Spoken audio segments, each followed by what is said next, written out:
Betapa nikmatnya dicemburu asmara, bagai embun pagi yang menyentuh rerumputan.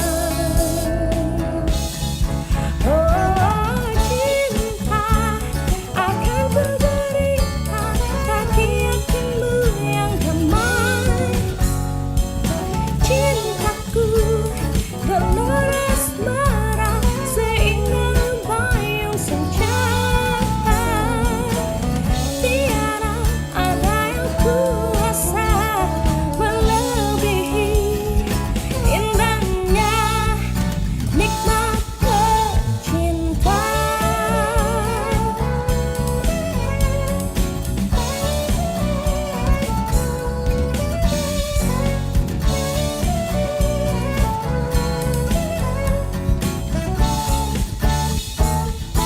Kan ku jalin lagu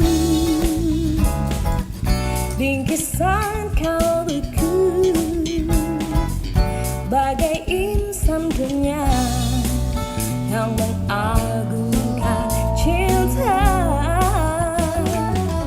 Betapa nikmatnya dicemburu asmara, bagai embun pagi yang menyentuh rerumputan. Oh cinta, akan ku berikan bagi hatimu yang damai. Cintaku gelora asmara, seindah bayung senja. Tiada ada yang kuasa melebihi indahnya nikmat bercinta.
Cinta, akan ku berikan bagi hatimu yang damai.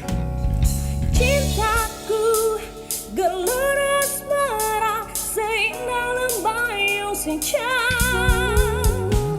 Cinta, akan ku berikan bagi hatimu yang damai. Cintaku gelora asmara, seindah bayung senja. Tiada ada yang kuasa melebihi indahnya nikmat bercinta. Indahnya nikmat bercinta. Indahnya nikmat bercinta.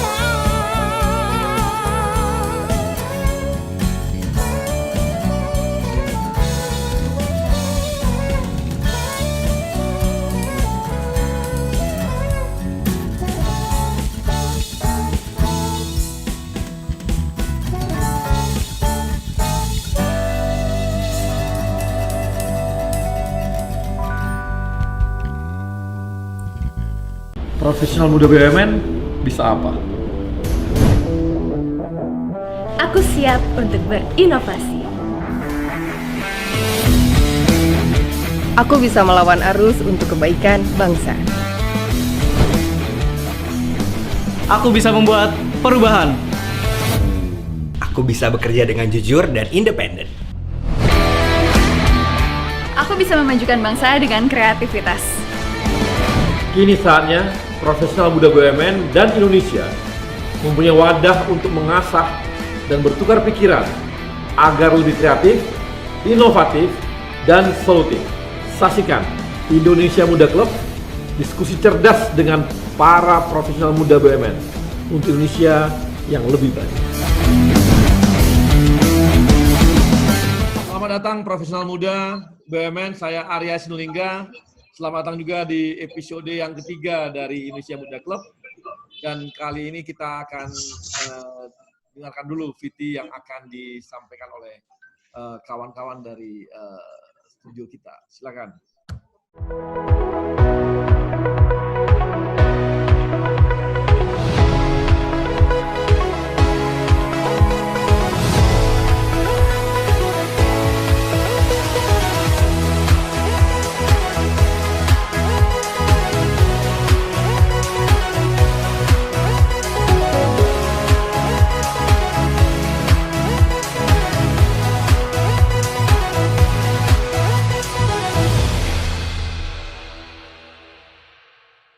Indonesia Muda Club adalah ajang komunikasi solutif dari profesional muda di BUMN di Indonesia, dan sekarang juga kita kembangkan untuk mencari profesional muda yang ada di luar BUMN, dari teman-teman kita yang swasta, yang memang di corporate-corporate yang memang maju juga, yang banyak memberikan kontribusi untuk Indonesia dan dunia juga. Dan kita juga akan membahas isu strategis di Indonesia Muda Club dari pandangan-pandangan teman-teman dari profesional muda, dari kalangan-kalangan milenial, dan tentunya ini akan memberikan hal-hal yang dinamis, segar, dan penuh wawasan gitu. Apalagi kita tahu bahwa kawan-kawan muda punya ruang yang lebih besar, lebih luas, jaringan lebih luas untuk melihat masalah, mencari solusi, memiliki jaringan, dan membuat mereka juga semakin matang dalam menyelesaikan solusi-solusi. Dan itulah yang akan kita hadirkan di Indonesia Muda Club. Dan untuk juga kita tahu bahwa Indonesia Muda Club ini adalah caranya kami dari BUMN untuk memberi ruang kepada mereka menyampaikan ide-idenya supaya teman-teman milenial baik BUMN maupun Indonesia bisa melihat insight-insight yang berbeda dari sisi teman-teman BUMN dan teman-teman di corporate swasta lainnya yang memang selama ini banyak memberikan dukungan bagi Indonesia gitu. Dan untuk itu kita akan dengarkan lagi ini lucu-lucuan dari teman-teman di Indonesia Muda Club.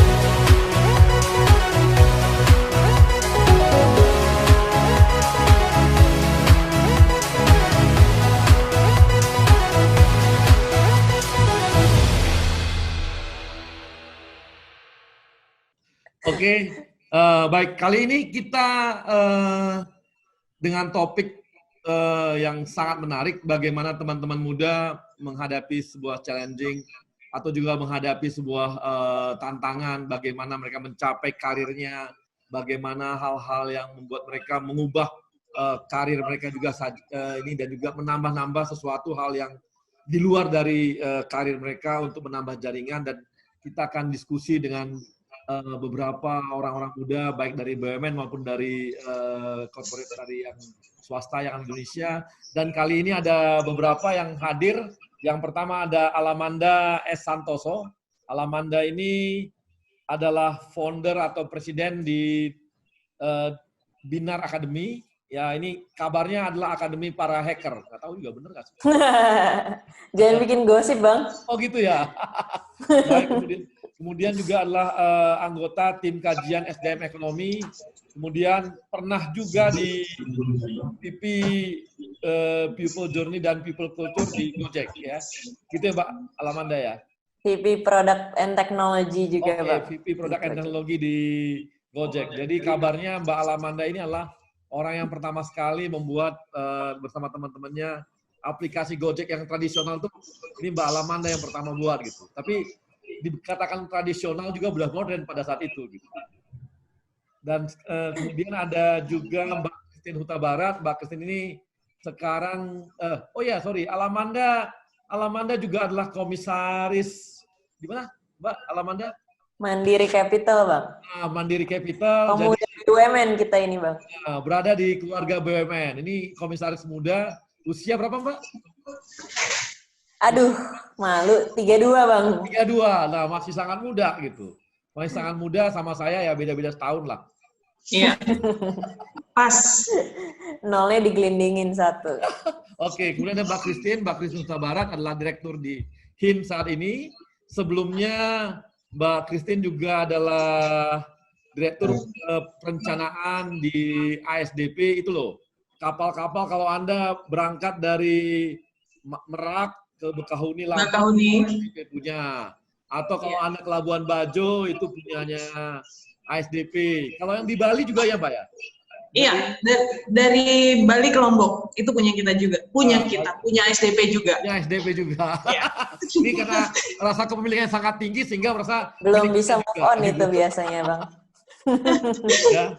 Kemudian kita juga ditemenin dengan Tantra Maulana. Tantra Maulana adalah GM. Kabarnya Tantra ini sekarang posisinya adalah VP ya, senior VP di program manajemen Krakatau Steel ya. Benar, Bang Arya. Di bawah pengembangan usaha. Oh, pengembangan usaha. Ini Tantra ini kabarnya kalau Pak Silmi, Pak Dirutnya mau bikin apapun, biasanya Tantra yang nyiapin kabarnya. Jadi behind the gun. Wow, ini behind the gun-nya Pak Silmi ini jangan-jangan Tantra ini kan gitu ya. Jadi banyak support dari teman-teman juga. Oh ya banyak. Ini gaya takut dilihat Pak Silmi. Ini apa nih Tantra ini belagu amat. Oke, ini Tantra juga dia dulu di ITB dari sipil ya? Ya Bang, benar. Oh ya, dia junior saya juga pernah, tapi belum pernah saya pukulin belum. Dulu dia di sipil biasanya dipukul-pukulin, nggak pernah dipukul. Kemudian, nah ini ada tamu kita juga dari corporate swasta ya. Ada Vero Veriska. Vero ini adalah dari sekarang ini posisinya adalah World Senior Program di Microsoft. Ya, Vero. Iya, Bang. Nah, dan dia juga adalah Presiden IDN Next Leader Foundation. Ini adalah satu lembaga yang mencari dan membuat kolaborasi buat jaringan anak-anak muda yang diharapkan menjadi next leader-nya Indonesia ke depan. Udah berapa orang, Vero, yang ada di jaringan ini? 6 bulan kita udah ada 4.867. Bayangkan ada 4.800 anak muda yang dijadikan sebuah jaringan dan berjejaring dengan oleh teman-teman Vero. Dan kemudian Vero juga adalah rektor universitas di online. Apa namanya, Vero? Enggak, Bang. Di Jogja, Bang. Online. Jogja. Enggak, kita kampusnya ikut di Jogja. Ada, Bang, fisiknya, Bang. Cuma memang kita bakal fokus ke online, gitu. Untuk pengajarannya. Karena izinnya memang keluarnya itu bulan Maret. Jadi memang dari hari pertama memang takdirnya jadi New Normal University. Oke, makasih. Baik, untuk yang pertama mungkin saya pengen nih, teman-teman memaparkan nih apa sih hidupnya teman-teman, bisa cerita nggak? Apa sih yang teman-teman, sehingga teman-teman sekarang mendapatkan karir yang seperti ini gitu. Ini saya mau nanya sama Tantra dulu nih. Tantra bisa berikan satu gambaran sampai Tantra bisa menempati posisi di Krakatau Steel saat ini gitu. Ya, terima kasih Bang Arya. Assalamualaikum warahmatullahi wabarakatuh. Ya. Terima kasih kesempatannya Kromaten bisa bergabung Bang Arya di sini. Kami dari Krakatau Steel. Biasanya yang itu adalah BUMN atau perusahaan besar, profitable atau prestige. Mudah-mudahan KS akan kembali seperti itu. Seperti yang selalu diyakinkan Pak Silmi, CEO kami, bahwa semua itu seperti roda. Nah, selamanya kita di bawah atau di atas, kita harus selalu siap dimanapun kita berada. Nah, jadi Bang Arya, pengalaman saya itu nggak lepas suatu tempat di mana kami bisa dan ekstraordinary. Beruntung kami masuk saat ini merasakan jatuh bangunnya KS yang membuat karakter kami lebih kuat. Jadi, seperti kita ketahui, 8 tahun terakhir KS sangat sulit, dan puncaknya di 2019, KS tidak mampu membayar. Lalu apa yang dilakukan? Didorong visi yang kuat dari Pak Silly dan jajaran direksi, kami melakukan transformasi yang terdiri dari 3 pilar, yaitu restrukturisasi keuangan, lalu bisnis turnaround, dan pemberdayaan organisasi. Dan hasilnya adalah perbaikan demi perbaikan. Kami mampu melakukan apa yang sebelumnya kami bayangkan tidak pernah kami bayangkan untuk kami capai. Salah satunya adalah pencapaian produksi di 2019 di tengah cost-cutting di segala lini. Alhamdulillah bisa merasakan sedikit pencapaian kinerja positif di kuartal pertama 2020 ini. Jadi kembali ke topik hari ini, KS bagi saya adalah sekolah, dan saya mengalami perjalanan belajar yang sangat berharga. Masuk di 2008 sebagai awalnya saya mengalami office benar-benar nggak seperti apa yang saya bayangkan, merasa undervalue dan banyak menemui ketidakidealan yang saya temukan. Tapi saya mencoba bertahan, dan ketika kita sudah memutuskan untuk bertahan, kita harus komit dan tidak boleh mengeluh. Nah, pada waktu itu saya bilang saya harus menemukan kesenangan nih. Perlahan saya menemukan ritme untuk bertahan. Saya banyak belajar dari interaksi dan mencoba membantu menyelesaikan masalah, dan itu menyenangkan. Sering dengan itu, saya juga diberikan kepercayaan. Ada beberapa kali perpindahan posisi dan unit. Dan sempat juga belajar di BNN, di bawah Pak Debu, waktu langsung Pak Fajar Hari Sampurno. Suatu pengalaman tak ternilai bisa interaksi langsung dengan teman-teman di Kementerian BUMN. Sampai akhirnya setelah 11 tahun dipercaya untuk membantu SVP Program Manajemen Office di Direktorat Pengembangan Usaha di bawah Bu Melati Sarnita. Nah, dari perjalanan saya di sekolah di KS sampai saat ini, saya mengamati banyak karakter orang dan hal-hal yang membuat kita survive. Yang harus kita lakukan adalah, pertama adalah mengetahui diri kita sendiri dan posisi kita. Apakah kita itu eksekutor, messenger, atau storyteller? Kalau kita didefine sebagai eksekutor, ya jadilah eksekutor yang baik. Begitu juga sebagai messenger. Kita harus menyampaikan pesan agar tujuan itu tercapai. Yang kedua adalah mengeksplor kesempatan. Tapi itu bukan menjadi seorang oportunis. Kita akan mendapatkan momen-momen di mana kita berpikir ini diambil atau enggak ya. Momen-momen ketika kita bisa curi-curi perhatian orang lain dan lain sebagainya. Manfaatkan kesempatan termasuk konsekuensinya, dan kita nggak boleh takut. Yang ketiga adalah mental dan sikap. Ini yang pertama. Itu sendirian. Kita harus bisa diterima semaksimal mungkin di lingkungan kerja. Pencapaian kita bukan pencapaian tapi itu pencapaian tim. Yang terakhir adalah nilai-nilai. Kita harus punya tujuan dan memiliki angkur. Angkur itu macam-macam, Bang Arya. Ini sumber energi yang buat kita tetap semangat menghadapi kendala mencapai tujuan. Angkur itu bisa pekerjaan itu sendiri dengan segala tantangannya, atau organisasi yang tumbuh, lingkungan yang nyaman, gaji yang memadai, keluarga, dan sebagainya. Lalu ada sifat-sifat baik yang secara teoritis bisa membuat hidup kita lebih mudah dalam perjalanan karir. Nah, di sini saya tidak memiliki semua, tapi berusaha mendapatkan sedikit hal-hal baik itu. Jadi saya pelajari di Krakatau Steel. Beberapa sifat penting diantaranya adalah adaptif, teamwork, dapat dipercaya, dan endurance yang harus terakhir. Yang terakhir adalah ikhlas dan tetap menginjak bumi. Nggak semua yang kita lakukan diterimai dan disukai orang. Dan tantangannya adalah bagaimana semua orang dapat bekerja sama dengan kita. Mungkin itu sedikit sharing dari saya, Bang Arya. Terima kasih, Bang. Oke, thank you Tantra. Terima kasih sharingnya. Ini sangat menarik ya. Bagaimana Tantra dari seorang civil engineering menjadi seorang ini ya, yang bisa pengembangan bisnis di Krakatau Steel, dan memang pengembangan dirinya sebagai eksekutor, sebagai pemberi pesan juga sangat kuat gitu ya. Kemudian juga masalah mental, attitude juga jadi satu hal yang sangat penting, dan tentunya punya value.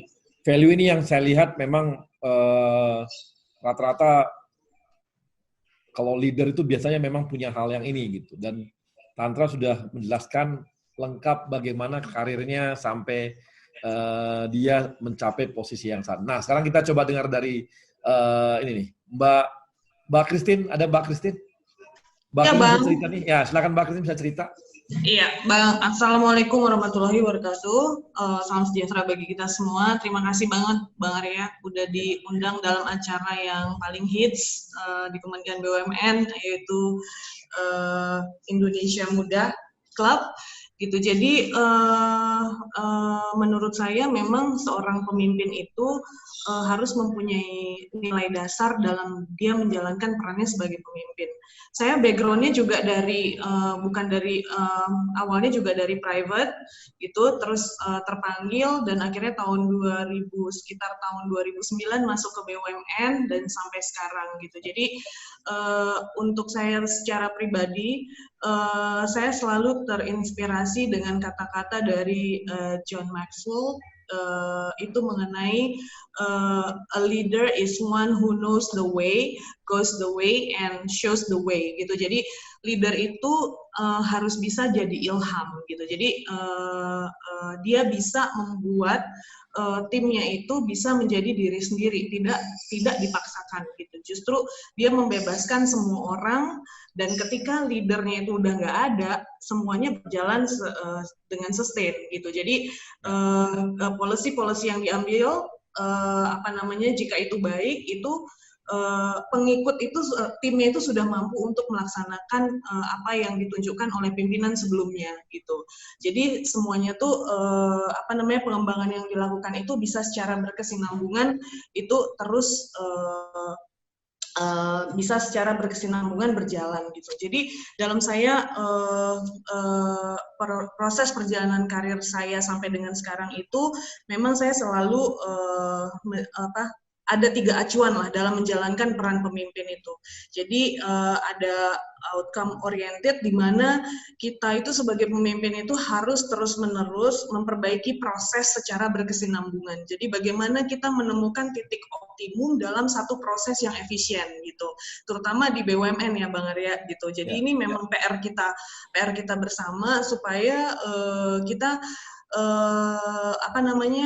bisa menjalankan proses bisnis itu secara efisien. Dan COVID itu pandemi ini itu membuat kita belajar tentang hal ini gitu. Lalu relationship establishment itu bagaimana kita membentuk hubungan dengan stakeholders. Again, kita nggak bisa jalan sendiri-sendiri kemanapun, dan komunikasi itu adalah hal yang penting sekali gitu. Lalu juga bagaimana kita people focus itu komitmen kita untuk mengembangkan terus mutu atau kualitas SDM kita, di mana ini juga menjadi program Pak Presiden untuk menciptakan SDM yang unggul.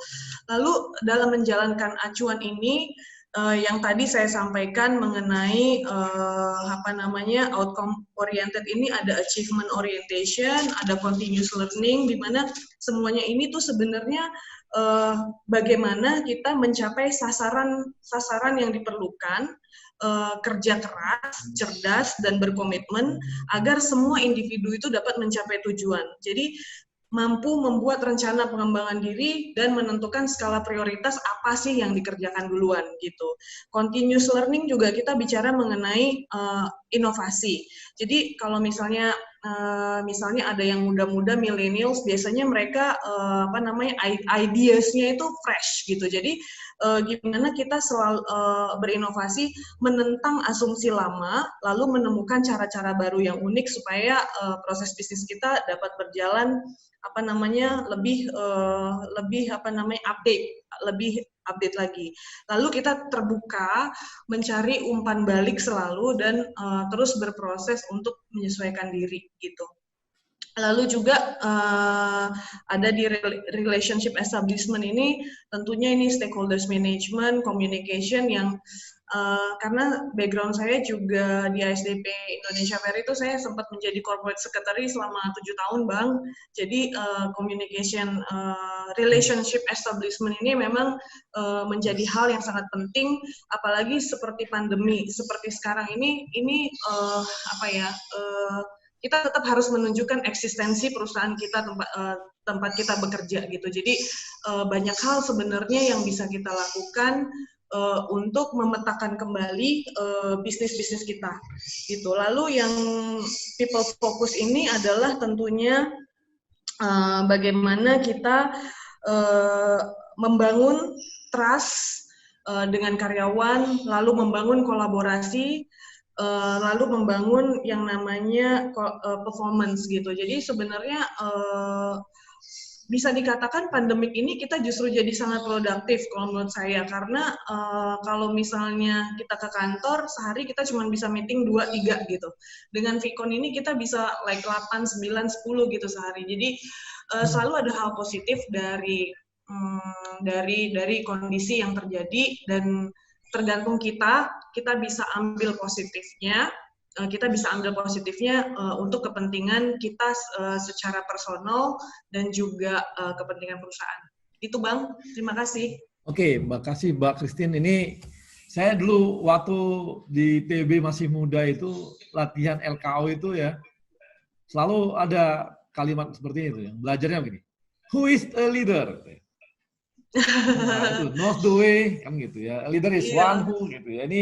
Ini dulu yang awal-awal sekali nih kalau belajar mengenai kepemimpinan. Knows the way, goes the way, and shows the way gitu. Artinya iya, itu keren banget sih Bang, keren banget karena karena masalahnya itu adalah ketika leadernya udah pergi, biasanya nggak jalan lagi gitu. Tapi kalau misalnya kita ikutin itu, ketika leadernya siapapun dan dia udah pergi pun itu tetap jalan gitu. Ya, makasih Mbak. Oke Mbak, nah sekarang kita masuk ke Vero nih. Nah, ayo Ver, gimana nih sampai karir yang sekarang ini kira-kira apa yang Vero alami gitu dan bisa cerita-ceritakan untuk teman-teman profesional muda di BUMN nih. Oke, tadinya gue nyiapin slide juga sih Bang, cuma karena suruh cerita, akhirnya gue tadi WhatsApp, nggak usah pakai slide lah, kita cerita aja. Jadi mungkin kalau aku reflect mungkin ya Bang ya, ada 4 kali ya. Pertama adalah find your why, alasan kenapa kita ngelakuin apa yang kita lakuin itu apa. Jadi gue kasih background dulu. Gue tuh lahir di Pekalongan.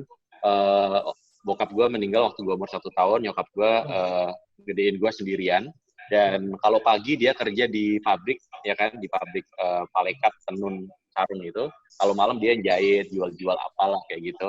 Nah dari situ gue benar-benar ngeliat kayak, gue yang gue inget itu adalah gue nanya ke nyokap gue, Mah, aku bisa bantu apa kayak gitu. Terus satu hal yang gue bilang, udah kamu gak usah bantu, kamu sekolah aja yang pintar kayak gitu. Biar hidupnya kita enak. Oh ya udah. Cuma itu doang kata-kata itu yang gue ingat seumur hidup gue. Oke. Jadi my why itu adalah ngebahagiain nyokap gue kayak gitu. Jadi memang kenapa gue pingin sekolah yang tinggi sampai S2 segala macam, karena gue pingin selama nyokap gue hidup, gue pingin dia ngelihat gue kayak bangga gitu. Jadi karena kalau kita di Muslim Bang, doa orang tua terutama ibu itu tuh bertahan paling lama, dan jalan kita tuh gak bakal gampang kalau misalnya yang doa itu ibu gitu. Dan gue ngerasa sendiri sih bahwa apa yang terjadi dalam hidup gue itu alhamdulillah gampang, karena kenapa sih? Menurut gue sih karena nyokap gue doa buat gue terus insya Allah tiap hari kayak gitu. Mungkin itu satu. Yang kedua adalah gue tuh dulu S1 di UGM, itu gue ambil elektro tapi konsentrasinya IT ya, jadi programming gitu. Jadi gue memang udah belajar programming sebenarnya dari kelas 2 SMP, memang gue suka komputer gitu. Nah, terus tapi waktu lulus S1, gue ditawarin masuk Microsoft waktu itu, Microsoft Indonesia. Role-nya adalah marketing, Bang, marketing manager gitu. Nah, gue kan bukan orang marketing ya, S1 gue kan komputer gitu. Terus gue nanya sama nyokap, Mah, gimana? Ditawarin masuk Microsoft, perusahaannya oke, tapi marketing. Aku nggak ngerti marketing sama sekali. Nah, ini kata-kata kedua yang gue ingat. Kalau kamu udah ngerti komputer, ngapain kamu belajar dan kerja komputer lagi? Kamu tuh ngerjain kamu nggak tahu kayak gitu. Oh gitu ya. Ya udah, gue ngambil lah pekerjaan marketing itu. Dan dari situ lesson learn kedua adalah mau coba hal baru dan keluar dari zona nyaman. Sebenarnya bukan keluar dari zona nyaman sih, tapi gue lebih suka kalimatnya adalah mengembangkan zona nyaman. Karena zona nyaman tuh jangan ditinggalin, tapi kita kembangin gitu. Kalau dulu kita cuma bisa computer science, mungkin kita belajar tentang bisnis side-nya, kita belajar tentang marketingnya, jualannya, dan seterusnya. Nah, terus tahun 2012 itu ada momen juga tuh 2012 itu. Jadi ceritanya Bang, waktu itu gue harus jadi pembicara di Cikarang. Jakarta ke Cikarang kan Abang tahu ya, jauh banget ya Bang. 1 jam, 2 jam itu pakai taksi, capek banget. Pulang-pulang dari Cikarang itu gue udah jam 8 apa setengah 8 masih Jakarta. Gue ditelepon sama salah satu director di Microsoft, ceritanya dia mau closing salah satu deal. Terus closing salah satu deal terkendala percakapan tentang teknologi kayak gitu. Dan memang waktu itu yang ngerti tentang produk itu cuma gue. Sebenarnya gue nggak ada urusannya sama produknya dia, nggak ada urusannya sama sales itu. Kalau dia salesnya close pun gue nggak dapat komisi juga anyway. Tapi gue ngeliat jam, aduh udah capek, 7:30. Tapi di mana Pak meetingnya? Oh di Plaza Senayan, Fer. Terus posisi gue waktu itu di Semanggi. Oh yaudah Pak, gue meluncur ke sana. Jam 8, 8:30 gue nyampe Plaza Senayan. Terus gue present segala macam di restoran gitu. Terus selang 2 minggu gue baru dengar bahwa deal-nya close. And it's a big deal sales waktu itu. Nah, yang menarik adalah selang 1 bulan apa 2 bulan gitu, si director yang sama itu datengin gue. Fer, gue punya temen di Singapura, regional director. Dia lagi nyari technical sales, dan dia udah interview orang dari Bangkok, dari Filipina segala macem, belum ada yang nyantol. Lu mau nggak gue rekomendasiin untuk untuk posisi ini? Oh boleh Pak, kayak gitu. Direkomendasilah gue, interview, 2 kali interview, alhamdulillah masuk Bang, kayak gitu. Itu 2012, berarti gue 2 tahun kerja di Microsoft Indonesia, alhamdulillah gue bisa promote ke Asia Pasifik. Rata-rata orang butuh 7 tahun sampai 10 tahun. Nah, lesson learn yang kedua di dalam hidup gue adalah kita harus bantu orang. Kita harus bantu orang dengan apa yang kita punya, kayak gitu. Meskipun itu nggak nguntungin kita, doesn't matter, pokoknya bantu aja. Karena hidup ini tuh nggak berjalan sesuai kontrol kita kan. Kita tuh tugasnya cuma nanam karma baik, biarin aja itu balik ke kita dari arah yang kita nggak duga, kayak gitu. Jadi itu lesson learn kedua. Terus juga gue fast forward mungkin sekitar tahun 2019 gitu ya. Oh ya by the way, untuk yang masalah bantu orang itu juga kalau gue pikir-pikir ya, gue bisa promote ke Asia Pasifik 2 tahun itu karena gue bantu si director itu. Terus gue bisa pindah ke IBM, nge-lead Southeast Asia juga dibantu rekomendasi salah satu orang yang pernah gue bantu, gue inget-inget lagi. Ternyata waktu gue promosi sekarang di posisi worldwide, itu juga ternyata karena gue pernah bantu salah satu orang juga, akhirnya dia rekomend gue. Jadi karir gue itu Bang, kalau gue lihat, kalau kita bicara orang pinter ya, di Microsoft tuh banyak yang lebih pinter dari gue. Banyak banget. Dan ini isinya orang pinter semua. Tetapi, kenapa sih kalau gue pikir-pikir, kalau gue tanya, kenapa sih kok gue bisa di posisi ini? Satu hal karena ya karma aja sih sebenarnya, karma baik yang insya Allah gue tanam di masa lalu, kayak gitu. Jadi, bantu orang itu penting banget. Dan yang terakhir adalah menurut gue sih, mau dengerin. Dalam arti gini, ini adalah lesson learn yang gue pelajari banget ketika tahun 2019, bulan Maret sampai bulan Oktober 2019, gue tuh ikut Pak Bambang Brojo. Bambang Brojo itu waktu itu Menteri masih Bappenas, Bang. Nah, gue ikut beliau. Awalnya sih cuma nulisin ini doang, Bang. Nulisin speech. Jadi, pidato-pidato dia, beberapa gue yang nulis, kayak gitu. Karena memang gue suka nulis, kan. Dan dia pingin, Fer, kata-katanya tolong dibikin yang menyentuh dong. Oh, yaudahlah. Gue kan suka yang kata-kata kayak gitu. Nah, gue bantuin dia. Terus, dalam kesempatan itu, akhirnya gue harus sering ikut beliau gitu kan, kemana gue ikut dia kayak gitu. Nah dari situ gue bener-bener belajar satu hal sih, how to get things done in Indonesian context. Karena gini, selama karir gue nggak pernah kerja di perusahaan Indonesia, perusahaan lokal nggak pernah. Dan ini pertama kalinya gue istilahnya langsung nyebur ke kementerian yang waktu itu Bappenas gitu. Di situ ternyata untuk get things done kita nggak bisa pakai mentalitas Amerika kita nggak bisa pakai cara Amerika kita untuk minta tolong orang atau nge-push orang. Di Indonesia tuh ternyata ada caranya sendiri, di mana kita harus merendah untuk mengangkat. Artinya apa? Kalau kita mau minta tolong, benar-benar kita harus benar-benar mendem jero tuh kalau orang Jawa bilang, harus benar-benar kayak nunduk gitu. Nanti orang akan buka jalan kayak gitu. Oh, dari situ saya belajar. Dan yang lain adalah bahwa ada cara-cara how to do business in Indonesia yang banyak berbeda dengan how we do business in Western culture kayak gitu. Dan disitulah nasihat Pak Bambang ke saya waktu itu adalah, Fer, pokoknya saya tahu kamu nggak pernah kerja di lingkungan lokal, lingkungan Indonesia, tapi satu hal yang saya pesan ke kamu adalah kamu harus mau dengar. Udah, kamu jangan ngomong, kamu dengar. Kamu jangan ngomong, kamu dengar. Orang ngomong apa, kamu kerjain. Siapa? Kayak gitu. Ternyata benar. Makin kita ngomong, makin nggak beres nih urusan. Tapi makin kita dengerin orang, ikutin aja mainnya, ternyata malah beres kayak gitu. Jadi itu sih yang saya pelajari, dan itu juga ketika gue jadi rektor per tanggal 11 Juni kemarin, satu hal adalah namanya rektor ini kan institusi pendidikan itu kan udah established selama puluhan tahun ya Bang ya, dan udah banyak orang-orang tuanya di situ. Jadi strategi gue adalah pasti kalau misalnya kita mau melakukan modernisasi, kita nggak bisa pakai orang-orang lama. Kita harus masukin orang-orang baru ya kan, orang-orang yang gesit, yang canggih, yang lincah-lincah gitulah. Tetapi saya mikir, ingat pesannya Pak Bambang tadi, pokoknya adalah dengerin. Saya lihat, ternyata memang mereka punya sentimen kebanggaan terhadap masa lalu. Fine, nggak apa-apa. Akhirnya yang saya lakukan adalah, tim saya yang baru ini saya masukkan, tetapi berada di bawah direct report-nya dari yang orang-orang lama. Dengan begitu, orang lama merasa terayomi, terfasilitasi, orang baru merasa bisa melakukan apa yang dia lakukan. Saya pesan kepada teman-teman kita yang muda-muda ini adalah, ketika kamu doing great thing, always give the credit to that senior people. Please do that. Ternyata ketika mereka melakukan itu, nggak ada friksi, Bang.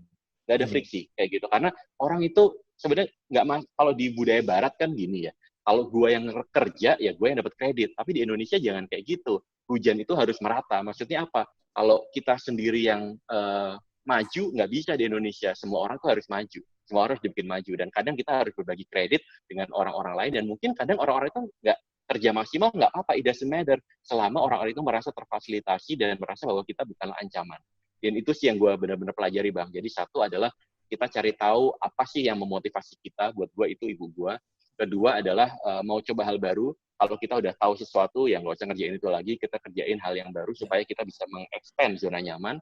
Ketiga, bantu orang dengan apa yang kita bisa punya, apa yang kita tahu. Dan terakhir adalah mau denger. Karena menurut gue, orang pintar banyak banget, tapi orang humble itu dikit banget. Gitu sih, Bang. Oke, makasih Vero. Saya sih nggak nyangka ya, Vero ini ternyata, saya kira Vero ini anak orang kaya gitu loh. Asik. Gayanya, Apa dah? gitu. Kalau kata Alamanda kan tampangnya ini, Bang. Tampang veteran, Bang. Pernah ini gitu, pernah lihat, nih pasti anak muda orang kaya nih, bapaknya kaya banget nih. Aduh, enggak, Bang. Ini menarik gitu, menarik dari Vero, menarik ini. Baik, dan ini ya, filosofisnya dengan dunia yang Microsoft-nya ternyata filosofis Indonesia sekali gitu untuk bisa maju di padahal dia kerja di ini ya, di corporate asing yang cukup cukup inilah gitu ya, sangat asing banget lah, Amerika banget gitu.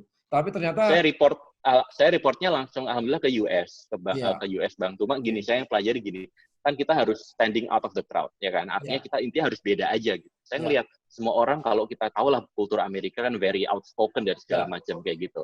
Dan everybody taking credit for themselves gitu. Nah, saya pakai budaya Jawa saya, yaitu adalah mikul dhuwur mendem jero. Artinya adalah bos saya pokoknya harus naik. Ya, ini UGM banget lah, pokoknya gitu. UGM banget. Orang Jogja gitu, banget jadi, ini. Tan, itu lu harus belajar banget tuh. Jangan lu gaya ITB yang belagu itu. Ini gaya UGM bener nih. Aduh, gitu Bang. Tapi ternyata malah kayak gitu malah work. Ini Jogja banget ini. Jangan bawa gaya ITB yang sok belagu dan sok jago itu selalu. Harus belajar dari orang gitu. Beda banget gitu. Oke, sekarang kita ke Alamanda. Saya ingin tahu nih, Alamanda kira-kira gimana nih sampai Alamanda sampai di posisi yang sekarang, dan apa saja sih yang Alamanda lakukan gitu. Silakan Alamanda. Iya Bang, oke, terima kasih banyak Bang Arya dan teman-teman semuanya. Perkenalkan dulu, nama saya Alamanda, seringnya dipanggil Ala, my short name. And then Ala ya? Ala. Mohon maaf nih kalau agak-agak tengah-tengah gitu English ya. Indonesia. Terus iya saya bermula dari dunia digital lah ya, dari 14 tahun emang saya udah suka coding Bang Arya. Terus terus abis itu masuklah nih ke dunia teknologi gitu, dan I fell in love with technology, and akhirnya waktu saya masuk kuliah itu pas bapak saya kena stroke yang kedua, akhirnya yang namanya ekonomi keluarga jatuh banget, jadi di situ saya harus struggle banget hidup dari bawah, dari dulunya mungkin di atas banget, terus tiba-tiba mesti balik ke titik nol bahkan minus gitu, dan di situ harus benar-benar cari uang sendiri gitu untuk kuliah dan untuk makan gitu. Dan ya dari sana, tapi karena kejadian itulah akhirnya saya banyak banget belajar, yang tadi saya bilang kayak mungkin saya kuliah di BINUS tapi kebanyakan kuliahnya tuh di jalanan gitu, karena waktu dulu yang ngajar anak SMP SMA untuk bertahan hidup lah gitu. Terus akhirnya saya bikin perusahaan saya pertama kali itu waktu umur 21 tahun, perusahaan teknologi. Dan tapi waktu itu saya ngelihat kayak, aduh kayaknya saya masih muda banget untuk jadi entrepreneur, dan akhirnya saya mutusin untuk saya mau kerja sama orang, dan disitulah saya ngebangun karir. Dari waktu itu saya masuk ke perusahaan yang kecil banget, tapi bos saya tuh baru pulang dari Silicon Valley, and I thought I can learn from him gitu. Akhirnya Dari situ terus saya sempat di berrybenka.com, di Kartuku, dan terakhir saya di Gojek. Dan ya Gojek cukup merubah hidup saya banget karena waktu di sana saya benar-benar belajar bahwa kita tuh jangan bekerja tapi berkarya. Karena di saat kita berkarya, kita tuh bukan tujuan utamanya bukan untuk memperkarya diri sendiri, tapi memberikan banyak impact untuk orang lain yang akhirnya impact itu lama-lama balik juga ke kita gitu. Nah itu yang saya pelajari banget, dan hasil dari saya berkarya di tempat orang, dan mungkin yang tadi Mas Vero juga bilang, saya juga cukup relate gitu. Yang ada di pikiran saya dari dulu tuh bukan nabung uang, tapi nabung experience. Saya dikasih kerjaan apapun sama bos tuh, saya iyain, sampai akhirnya experience saya mungkin jauh lebih banyak daripada uang saya gitu kan. Dan tapi di saat-saat sekarang, experience itulah yang menjadikan uang yang banyak gitu. Jadi buat saya kayak bank yang paling kaya itu adalah otak kita dan hati kita. Bank itulah yang bisa mengenerate uang sangat banyak sebenarnya. Jadi tabung experience, tabung ilmu, dan tabung ilmu juga untuk hati kita gitu. Itu mungkin sedikit ya dari perjalanan hidup saya. Dan sejak keluar dari Gojek, saya ngebangun sekolah namanya Binar Academy. Jadi ini adalah platform untuk teman-teman yang ingin masuk ke dunia digital. Dan sebagai educator, saya percaya bahwa responsibility kita bukan cuma untuk memintarkan anak-anak kita, tapi juga bagaimana benar-benar improving their life by connecting graduates kita itu ke dunia kerja gitu. Jadi kita bukan cuma nyekolahin mereka, tapi saat mereka lulus kita connect sama partner-partner kita yang membutuhkan digital talent. Jadi bos itu tuh nggak jauh banget gitu untuk digapai. Jadi Allah harus sering gaul-gaul ke kementerian loh. Bosnya gitu ya. Bosnya kami itu orangnya sangat bonding sama kami. Ya? Nah itu dia, itu paling penting. Jadi bonding itu karena itu kan yang ngebangun ya.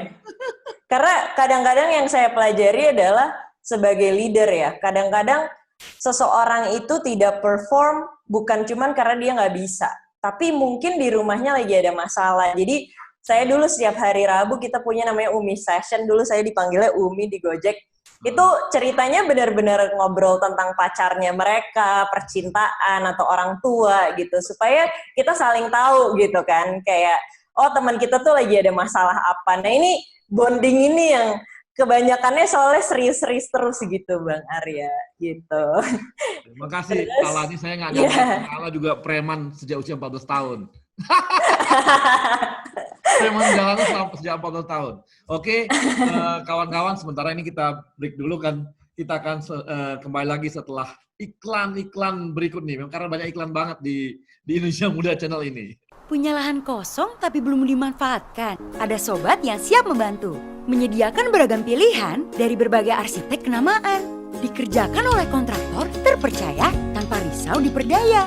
Sobat yang mengawasi dan memastikan proses pekerjaan terkendali dan aman. Lalu mengisi rumah sesuai keinginan. Membangun rumah yang indah kini menjadi lebih mudah. Dan memiliki rumah ramah lingkungan kini tak hanya jadi angan. Bangun rumah lebih baik dengan Sobat Bangun.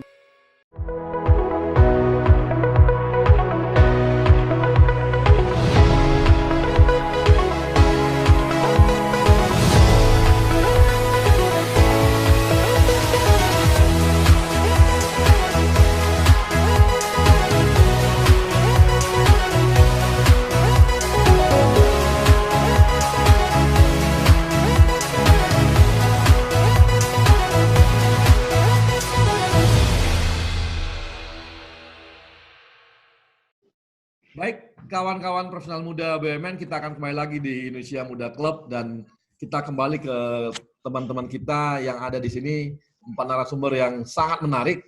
Kita bisa belajar dari hidup mereka dan bagaimana mereka menghadapi dan juga membangun karirnya. Dan kita mau nanya lebih jauh nih kepada teman-teman.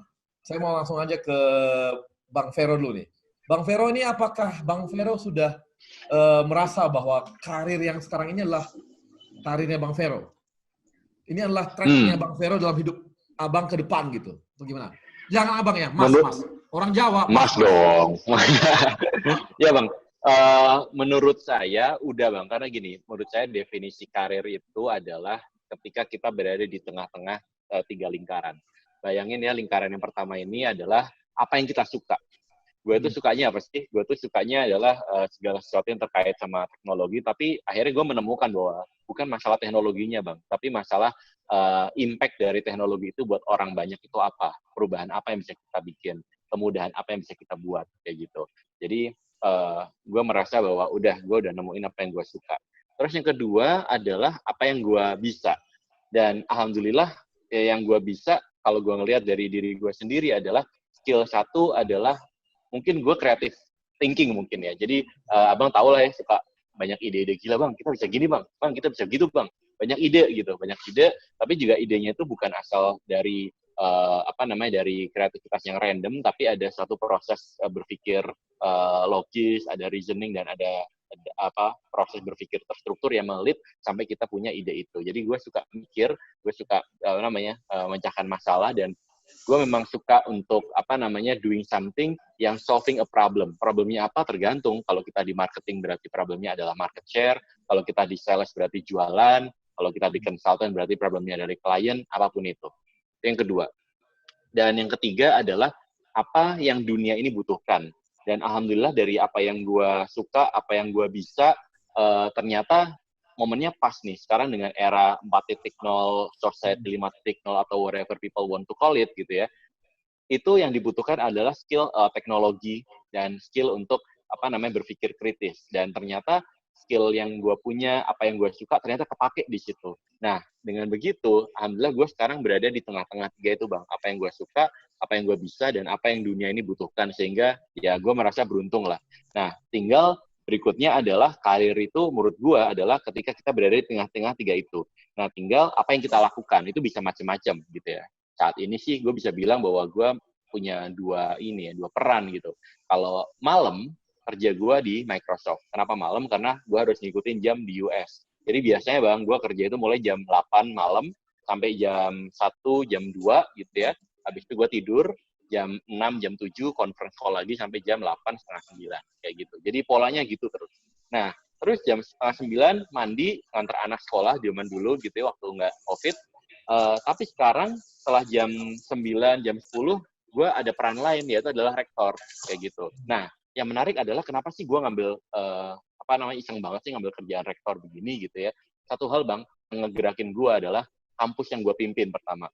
Satu, mahasiswanya bang, itu profilnya kebanyakan orang tuanya itu pekerjaannya itu petani bang, labor, nelayan gitu kan, pengusaha kecil, mikro, household income-nya itu 2 juta ke bawah bang. Abang bisa bayangin lah orang dengan 2 juta ke bawah itu ekonominya seperti apa.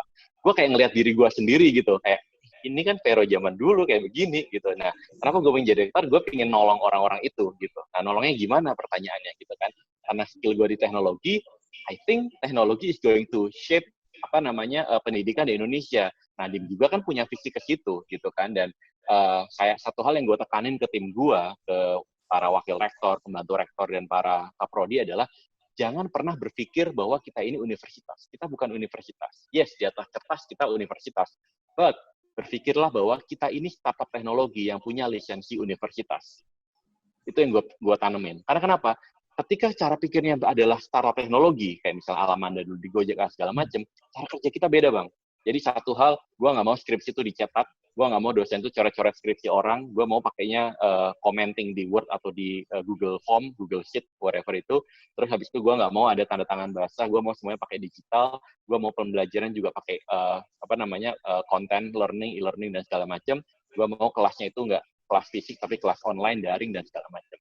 Dan itu yang gue tekanin. Pak, tapi kan koneksi, segala macam. Oke, there is a problem, means that there is a solution. Yuk kita cari solusinya baru.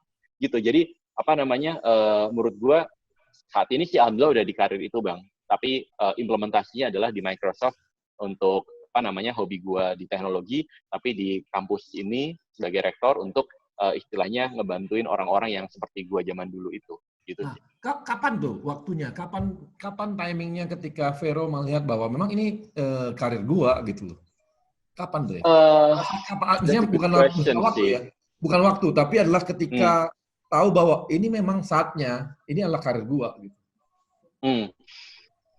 Aku nggak bisa, gue nggak bisa mention satu waktu yang pasti kayak tiba-tiba, tanggal ini atau tahun ini gue merasa ada momen gitu. Enggak, tapi ini kayak perjalanan sih Bang. Kayak dulu gue jujur masih nyari-nyari gitu ya, waktu awal-awal kerja di Microsoft, gue masih nyari-nyari, gue ini apa sih karirnya, apakah gue ini marketer atau apa. Ternyata setelah marketing gue pindah ke sales. Oke, gue juga ternyata suka sales. Terus habis itu gue jadi consultant. Oke, menarik juga. Nah, akhirnya gue reflect kan, gue ini posisinya beda-beda. Harusnya kan kalau kita bicara karir, namanya marketing manager, habis itu marketing director, CMO, dan seterusnya, gitu kan, VP marketing, dan seterusnya. Tapi enggak, gue pindah-pindah. Artinya, memang karir buat gue itu adalah mengexpand zona nyaman, kayak gitu. Dan akhirnya mungkin gue menemukan ini, mungkin baru-baru aja sih Bang, kayak kesimpulan itu, bahwa it's okay untuk pindah-pindah posisi, pindah-pindah role, pindah-pindah peran, tapi yang penting selama gue berada di tengah-tengah 3 lingkaran itu, I'm fine with that.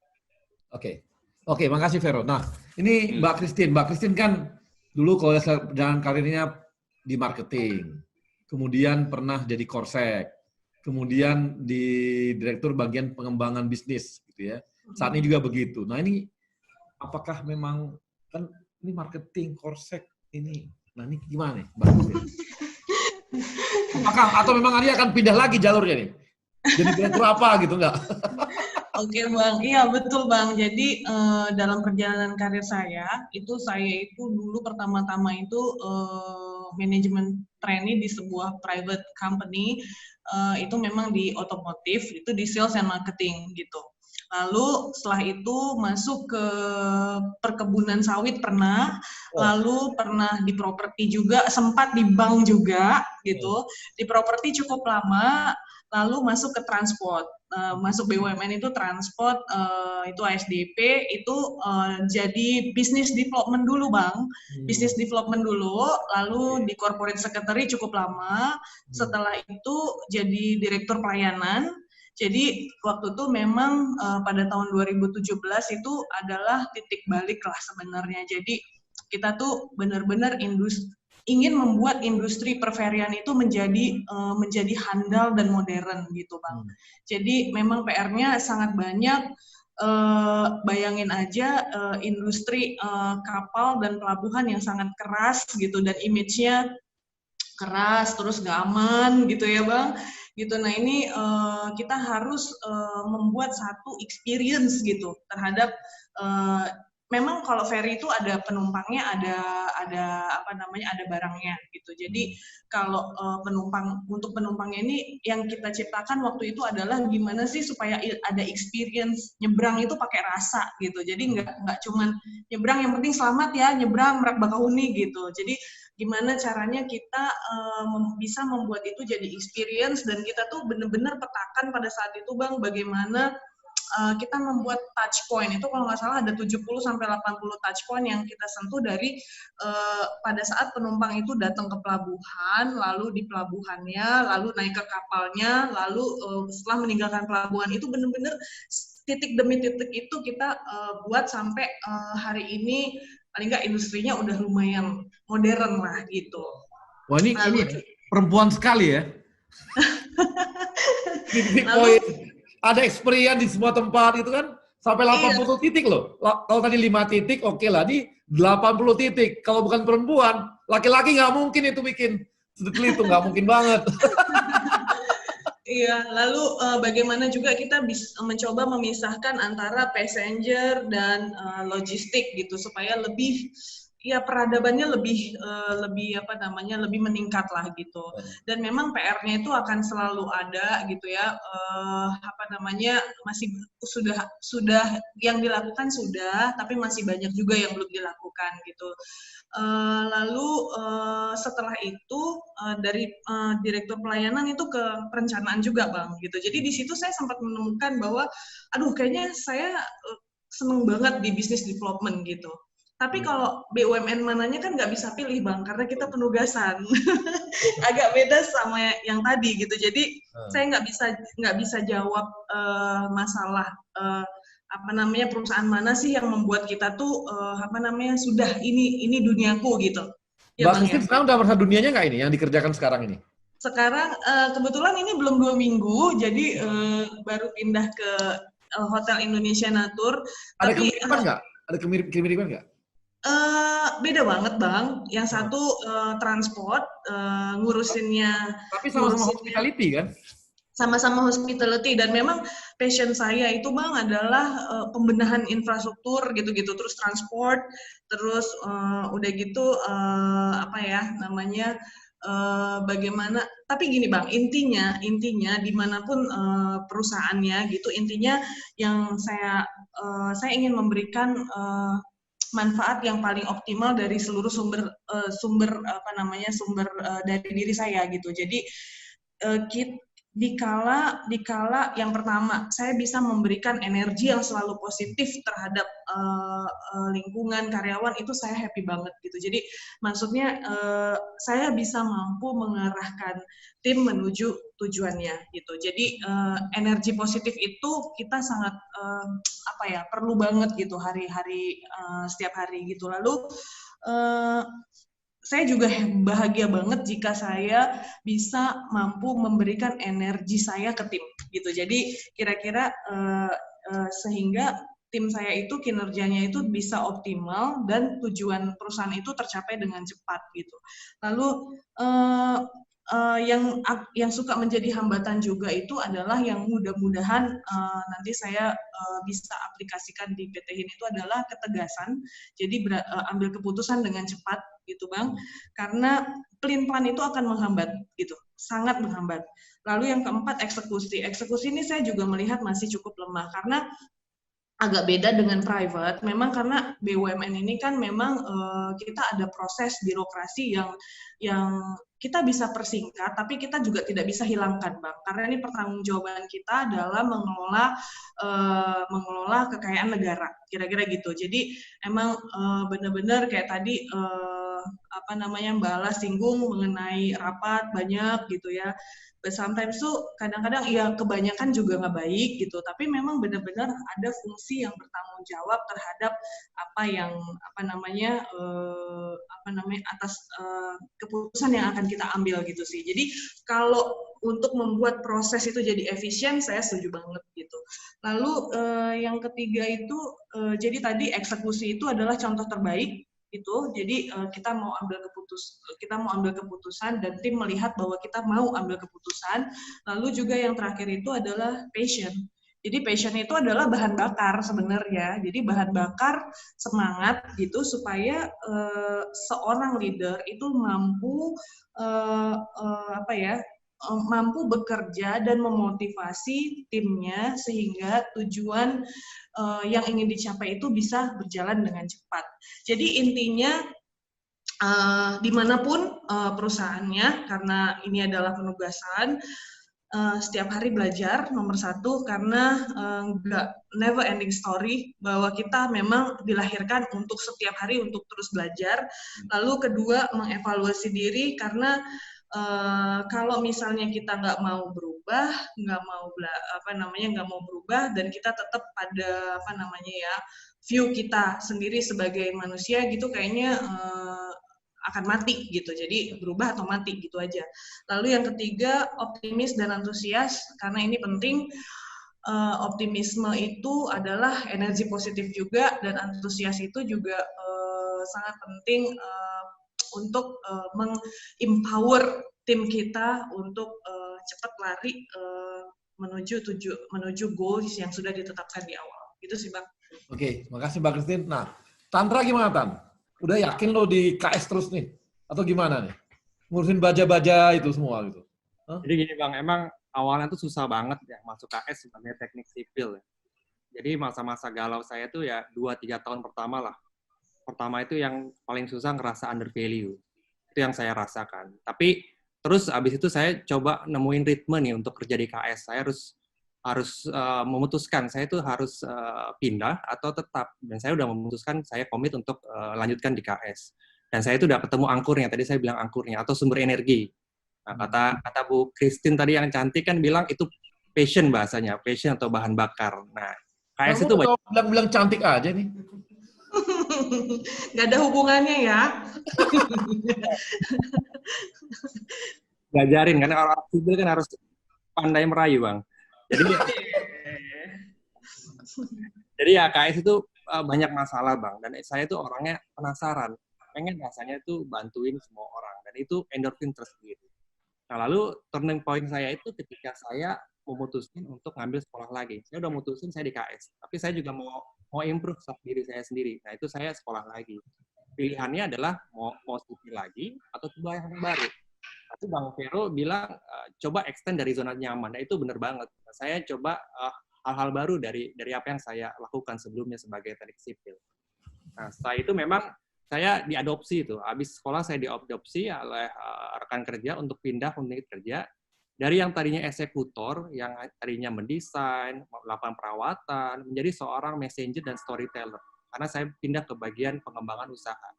Dan di situ saya mulai terlibat di proyek-proyek strategis dan banyak berinteraksi dengan banyak orang.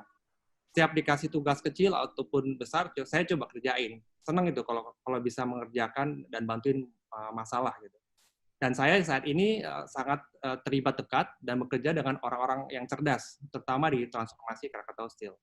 Saya banyak belajar dari konsultan. Konsultan IKS saat ini banyak banget, Bang. Mungkin Bang Arya juga tahu. Banyak yang ingin bantuin KS.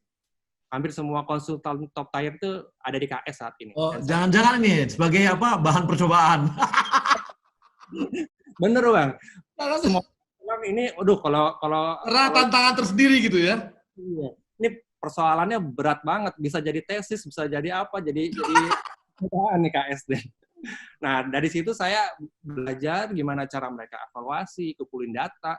Yang penting itu yang saya pelajari adalah problem solving. Gimana ngebuat sesuatu yang kompleks itu jadi simple. Nah, setelah itu saya mulai itu dekat dan memberikan support kepada BOD terhadap dukungan kajian-kajian, penyelesaian masalah. Dan organisasi kami juga sekarang udah mulai berubah, terutama budaya. Orang-orang seperti saya itu mulai diberi kepercayaan. Kita coba cara-cara baru di KS. Dan juga sekarang tuh di KS itu ada istilah namanya tim ayam, Bang. Tim ayam itu motonya bener biasa, salah dimarahin. Nah harus 24 jam. Banyak sekali di pengalaman terlibat. Kan udah biasa, jadi kuya kan biasa digituin. Banyak yang harus dikorbankan, yang salah satunya mungkin waktu ya. Kita harus, kalau kita ingin berkarir dengan baik, pasti ada pengorbanan. Dan salah satunya adalah waktu di keluarga. Dan alhamdulillah keluarga mendukung sih saat ini. Dari situ saya mulai terlibat dan memahami bagaimana membuat simplifikasi atas masalah-masalah di KS. Dan kami di saat ini sangat ingin merubah pandangan orang. Makanya saya tuh senang banget di KS saat ini ya. Kita di track yang tepat menurut saya. Dan happy banget kalau misalkan apa yang saya bantu, support-support kajian, besoknya itu muncul di media, Bang. Wah, ini yang tadi malam saya kerjain, muncul di media. Nah, yang apes itu kalau salah input atau typo, udah deh habis dimarahin. Direktur saya itu high demanding banget, tapi ya bantuin. Sekarang tuh asik banget, semua direksi KS sekarang asik banget. Nggak cuma perintah, mereka tuh terjun nemenin anak-anak buahnya nih, ayam-ayam ini sampai malam, sampai jam 12 malam ditemenin. Udah belum? Ditemenin. Udah belum? Walaupun nanya doang ya, tapi ditemenin. Udah belum? Belum. Jadi ya itulah pengalaman saya, dan saya yakin ya udah, saya udah turning point-nya saya udah dapat feel KS, dan saya ingin kontribusi, terutama BUMN KS. KS itu kan mother of industry. Semua tuh banyak bergantung pada KS. Multiplier effect itu banyak banget, Bang. Itu sih, Bang, dari saya sih singkat. Oke, makasih. Sekarang kita ke Alamanda nih. Nah, karena saya khawatir nih, karena Alamanda katanya kan tadi apa Alamanda? Itu apa tuh, Bang? Habis itu bubar. Kabur. Apa, Bang? Kabur. Apakah Enggak. Bercanda. Enggak. Saya mau nanya. Ini karirnya Ala itu di mana posisi yang mengatakan bahwa ini track saya ini gitu. Ini track. Oke. Di karir. Sedikit ya, yang pertama, gue tuh nggak pernah nyari passion, Bang. Karena buat gue nyari passion itu wasting my time gitu. Dan dulu waktu gue nggak punya duit sama sekali, iya kan? Iya kan, itu kayak sebuah slogan yang membohongi manusia tuh kayaknya tuh. Find your passion gitu kan. Nah, dan gue waktu lagi benar-benar terpuruk bokap sakit itu ya nggak sempet nyari passion, nggak sempet mikirin passion gue apa gitu kan. Jadi waktu itu yang gue lakuin adalah ada opportunity apa gue sikat gitu kan. Dulu sampai gue pernah jualan DVD bajakan juga gitu, saking bener-bener beu banget gitu. Gue pernah jualan toke juga bang, dulu katanya kalau jualan toke tuh laku 1 M, akhirnya gue tangkap tuh toke, terus gue jual di kaskus 1 M, gak laku-laku tapi ditipu gue. Jadi itu yang pertama, karena jadi ada opportunity apa, gue coba ambil, gue coba belajar dari situ, jadi apapun itu gitu kan. Dan buat gue kayak kalau kita kebanyakan mikir gitu ya, kadang orang tuh mau action sesuatu, mau keluar dari suatu tempat untuk mencoba hal yang baru tuh kebanyakan mikir. Kalau buat gue, ting tuh become nothing bang, lama-lama nanti become sinting gitu kan. Nah jadi jangan kebanyakan mikir gitu. Dan dulu mungkin sedikit. Suka banget nih, kita harus ketemu nih. Pasti dong. Dan sedikit ya, gue itu dulu ya bang ya, pernah menuliskan cita-cita waktu gue SMP tuh. Emang gue tuh dari dulu karena nyokap gue emang guru, terus bokap juga dulu sempat jadi guru, walaupun dia pas pulang ke Indonesia, waktu di London, dia pulang ke Indonesia, dia jadi banker gitu.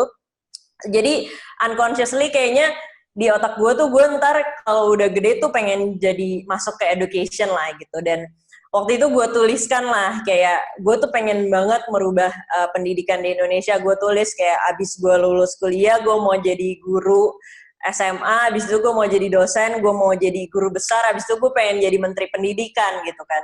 Tapi ya namanya juga hidup. Iya. Terus Nadiem yang jadi menteri pendidikan ya kan. Tapi ya namanya hidup gitu. Ternyata kita udah mau menuliskan itu dan nyatanya hidup itu sangat uncertainty, dan ini gue juga sangat rasakan sejak gue jadi entrepreneur gitu. Nggak ada yang pasti di hidup ini. Jadi ya itu, kalau kita udah kebanyakan mikir, kayak orang bang kan kebanyakan mikir risk-nya apa gitu. Belum tentu risk-nya juga bakalan kejadian gitu kan. Kita tuh kalau mau bikin inovasi udah mikir kayak nanti bakalan gini, akhirnya nggak jalan-jalan makanya gitu. Karena udah mikir yang belum tentu bakalan kejadian gitu. Jadi dulu gue punya cita-cita tapi nggak ada satupun yang nyampe gitu. Tapi akhirnya yang gue pelajari adalah kita tuh jangan bikin what-nya, tapi kita bikinnya itu adalah why-nya. Yang harusnya gue tuliskan adalah kenapa gue mau ada di dunia edukasi gitu. Karena gue pengen mentransformasi cara orang belajar. Karena dulu waktu gue kecil, gue tuh benci banget sama ke sekolah, tapi gue suka belajar gitu. Karena di sekolah, salah dikit dinilai jelek, terus disuruh berdiri di depan teman-teman gitu, dipermalukan. Padahal ya nggak apa-apa, anak tuh belum bisa, mungkin memang belum waktunya dia bisa gitu kan. Dan setiap anak punya cara belajarnya masing-masing dan punya waktunya masing-masing gitu. Nah itu yang salah satu hal yang mau gue transformasi. Jadi di situ gue belajar adalah yang harusnya kita cari adalah our life purpose. And also saya juga nulis buku judulnya Purpose Living in the Process, karena gue belajar banget bang dari proses hidup gue gitu. Proses hidup gue itulah yang mengantarkan sampai ke detik ini gitu. Dan itu gue tuliskan di buku gue terakhir gitu. Dan ya kayak sekarang gitu contohnya ya, gue di Binar kan kita social impact banget. Kita tuh 3 tahun kita memberikan scholarship kepada 800 anak student kita gitu kan. Terus tapi di Mandiri Capital ini bener-bener ngomonginnya kan capital gain terus gitu kan. Tapi kalau misalnya gue kayak, jadi gue ada di dua dunia yang sangat berbeda banget gitu. Tapi my purpose itu adalah kalau gue di Mandiri Capital juga gue sebenarnya membantu negara ini gitu. Itu kenapa gue pengen masuk ke sini juga gitu. Gue mengiyakan gitu. Karena waktu itu gue menemukan purpose gue itu di saat ya yang tadi gue cerita, waktu gue di Gojek gitu, di saat gue ngebikin sebuah karya yang benar-benar digunakan oleh banyak banget orang yang dulunya mereka cuman dapat 1.500.000 satu bulan. Setelah mereka ikut Gojek, mereka bisa dapat 6 juta, 8 juta gitu satu bulan gitu. Dan mereka itu sangat berterima kasih banget gitu sama gue, yang sampai sekarang tuh mereka suka main ke rumah gue gitu, bantuin ngepel, nyapu gitu, driver Gojek. Udah gitu kalau lagi Valentine apa gue ulang tahun tuh pada datang ke rumah bawain coklat, karena pada tahu kan gue jomblo Bang. Jadi pada Valentine yang ke rumah gue biasanya driver Gojek. Gitu. Jadi ya apa sih highlightnya adalah knowing your life purpose is the most important thing. Dan bukan cuman kayak kita harus ada di company yang benar-benar kayak di Gojek yang ngasih social impact-nya tuh kelihatan banget, tapi kita bisa benar-benar mengartikan purpose itu kalau kita mau lihat gitu. Kayak yang tadi gue bilang, walaupun di Mandiri Capital kita ngomongin capital gain, tapi kita ini juga lagi membantu negara gitu untuk terus menjadi lebih baik. Dan sebagai gua juga, sebagai diri sendiri juga terus menabung experience buat diri gua gitu. Jadi berikan impact ke orang lain dan juga impact ke diri sendiri, bukan cuman yang dilihat hanya materi aja. Karena kalau kita setiap hari cuman mikir, aduh gua harus hit KPI buat supaya gua dapat bonusnya buat apa? Buat ngebayar utang ke istri gua, utang liburan gitu kan. Nah, life is just like that gitu kan. Tapi kalau misalnya kita punya sesuatu, kita bangun pagi, kita mau mendeliver sebuah impact yang besar, itu udah otomatis badan kita tuh gak usah didorong sama siapapun, kita bisa mendorong diri kita sendiri. Itu sih Bang. Siap, makasih ya Lal. Oke, baik kawan-kawan profesional, kita akan kembali yang setelah satu ini karena seperti biasa sangat banyak iklan-iklan yang mendukung Indonesia Muda Club kali ini. Baik. Berubah itu butuh keberanian. Berani ganti gaya, berani nyobain hal baru, berani keluar dari zona nyaman, berani ganti status. Memang berubah butuh keberanian. Sama seperti kami yang berani berubah jadi Dynamics. Berani kan? Berani, kan kualitasnya sama. Lebih bagus malah. Udah tahu hasilnya bagus? Berani. Ini semangat kami. Semangat untuk berani berubah lebih baik. Bersama Dynamics.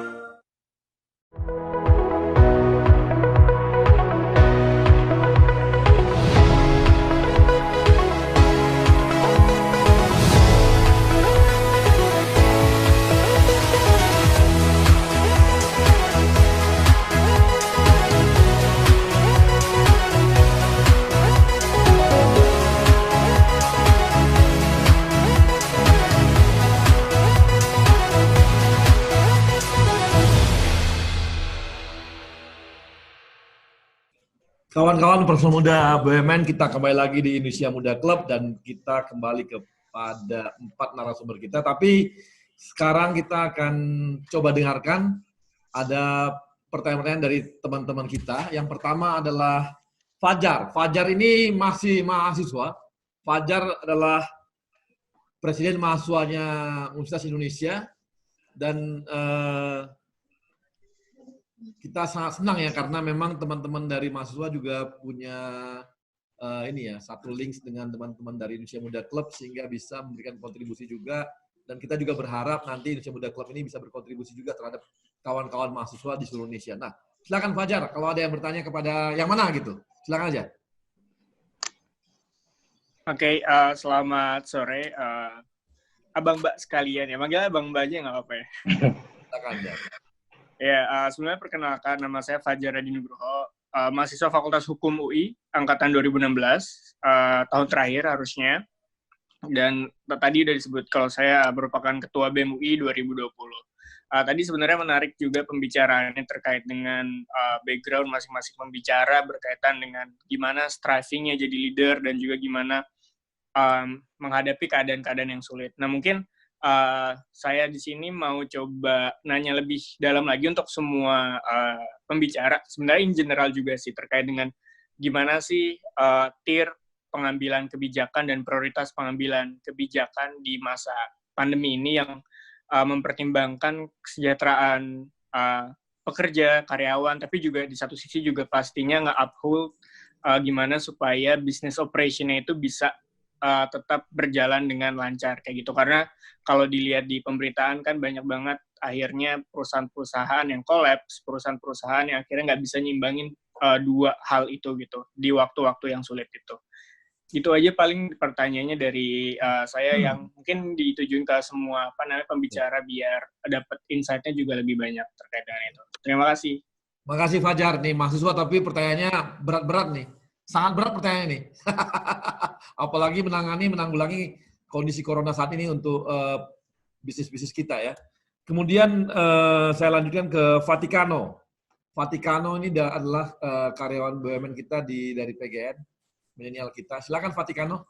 Oke, terima kasih Bang Arya.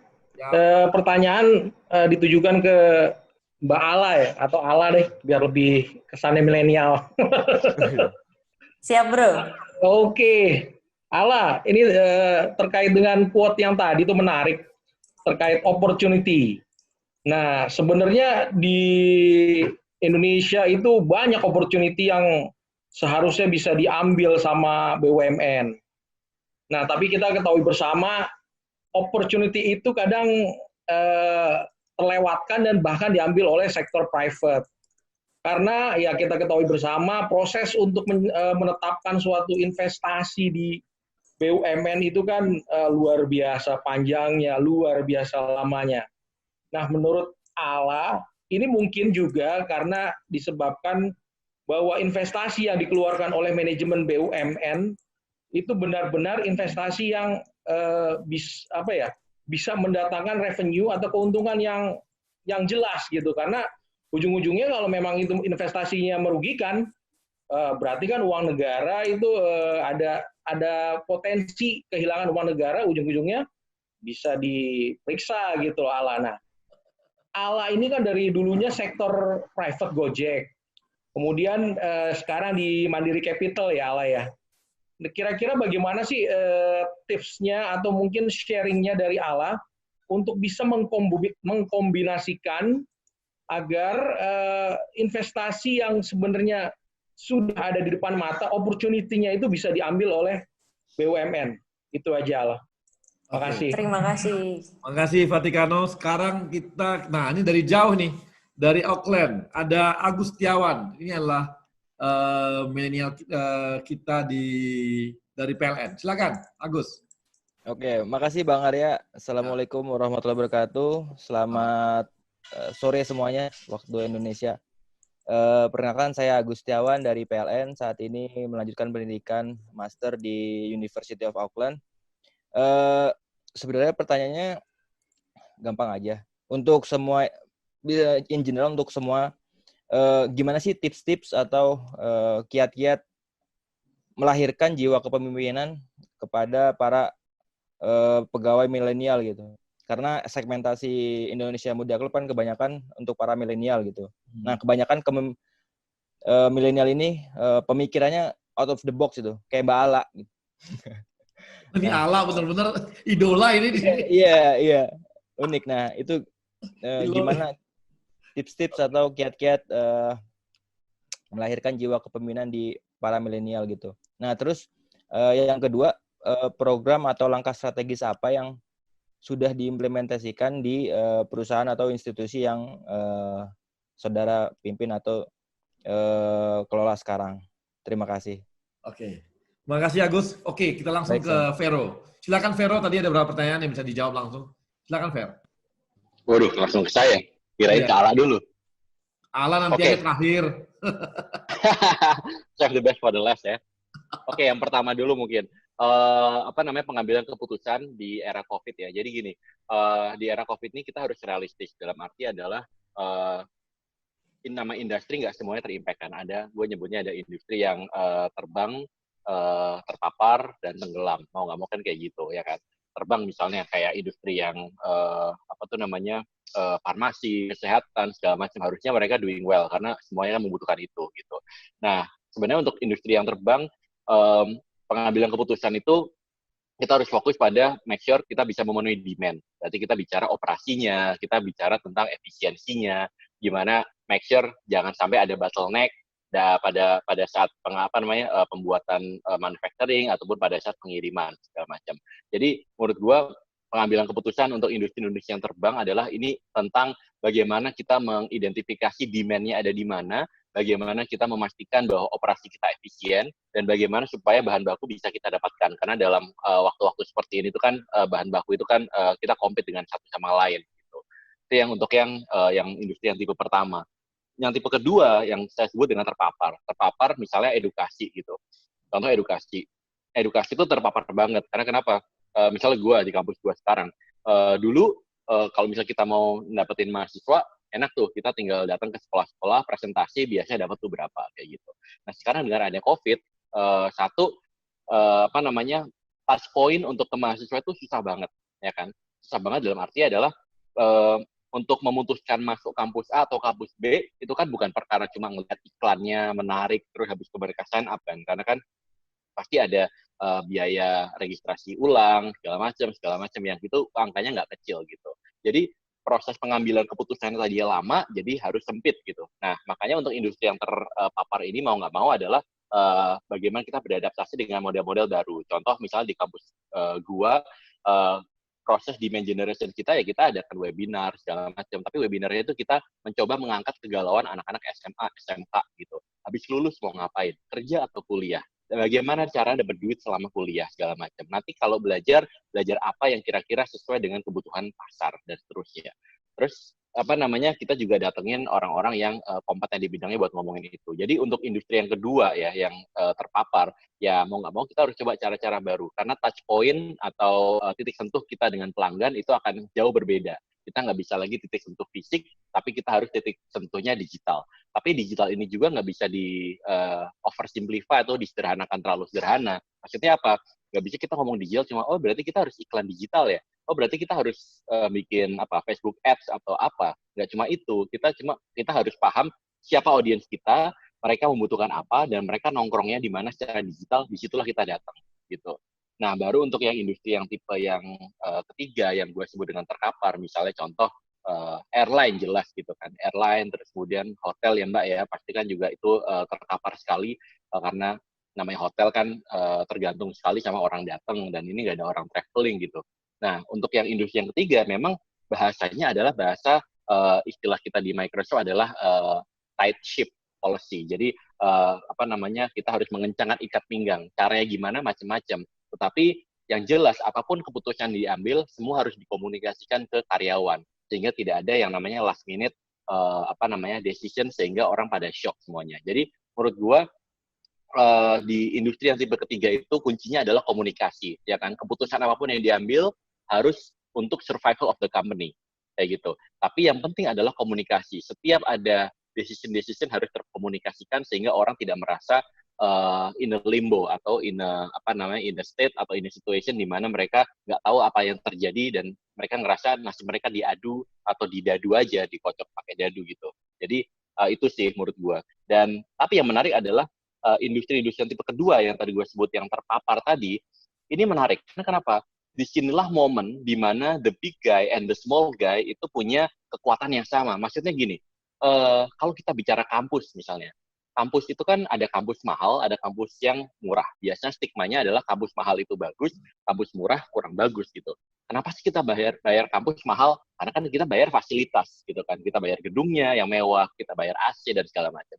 Nah sekarang dengan adanya COVID, semua fasilitas itu nggak berguna gitu. Semuanya ngajarnya pakai Zoom.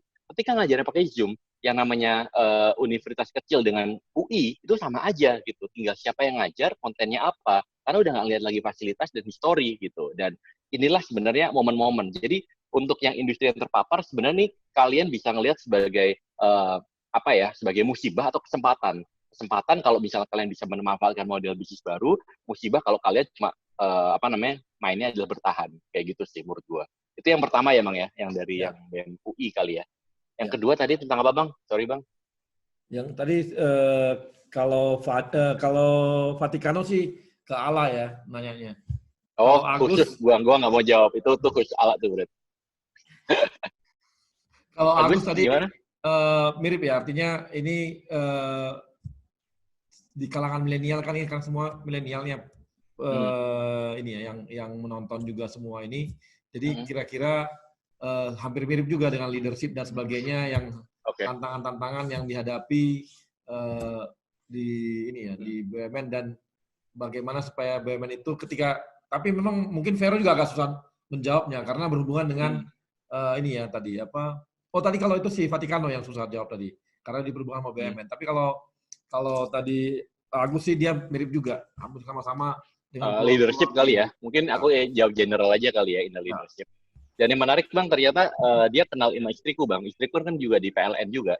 Ternyata dia pernah meeting sama istriku. Si gitu. Bang Agus ini. Iya, kayak gitu. Tadi aku tanya, kenal ini? Oh iya, kenal ternyata. Ya udahlah, dunia sempit. Anyway, terkait leadership ya. Menurut gue sih gini, anak-anak muda jelas idenya banyak. Tapi gini, yang gue amatin adalah ide itu overrated ya, dalam arti adalah selama kita punya proses berpikir dan struktur, ide itu bisa dibikin, dan ide itu muncul karena suatu suatu proses yang runut sebenarnya. Kalau ide muncul random, biasanya juga dia nggak kuat secara fondasi. Ide yang kuat itu biasanya muncul karena ada data, karena didiskusikan bersama, dan juga karena ada suatu proses berpikir dan debat yang panjang sehingga menelurkan suatu ide. Ide yang kuat itu ide yang bersama. Artinya adalah ide memang milenial banyak, tapi yang lebih penting dari ide adalah eksekusinya, kayak gitu. Dan milenial ini kadang problemnya adalah di eksekusi, apalagi kita berhadapan dengan BUMN dengan kultur yang mungkin berbeda dengan swasta.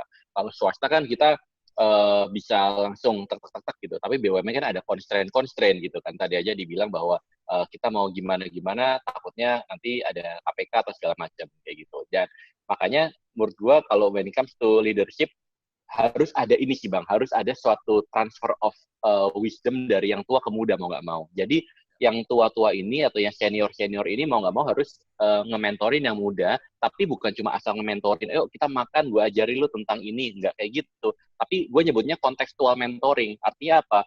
Dalam percayakan mereka untuk menjalankan kepemimpinan satu proyek yang mungkin jangan gede dulu, proyek kecil dulu, tetapi dibimbing dan usahakan kalaupun si anak muda ini screw up atau making a mess, itu making a mess-nya itu dalam satu lingkungan yang terkonten gitu, jadi nggak yang melebar kemana-mana. Nah itu adalah tugas dari para senior-senior untuk membuat lingkungan bermain itu, istilahnya kita di dunia teknologi itu sandbox-nya istilahnya. Jadi kalau mau berantakan, mau main-main di situ, itu ya di situ aja areanya. Nah dengan begitu si milenial ini punya merasa bahwa oke, gue bukan cuma asal individual kontributor, tapi sekarang gue sudah mulai leading a project, gue sudah mulai melit tim, gue sudah mulai accomplish something, kayak gitu. Tetapi juga kalaupun gue, messed up, sikap yang harus diambil dari para mentor yang tetua ini adalah bukan menyalahkan, tetapi adalah harusnya mereka pasang badan bahwa, hey, ini anak muda masih belajar, dia semangat, I'll take the, the ownership, I'll take the, hal-hal yang salah, gue akan correct the course atau gue akan benerin. Jadi itu sih Bang harusnya. Ini harus tidak terjadi asal kayak anak muda yuk kita kamu pimpin ini, nggak bisa kayak gitu. Tapi anak muda harus kasih kesempatan memimpin di lingkungan yang terkonten atau istilahnya sandbox. Tapi yang tua harus ada di situ untuk bukan mengawasi, tetapi adalah ngasih tahu caranya gimana.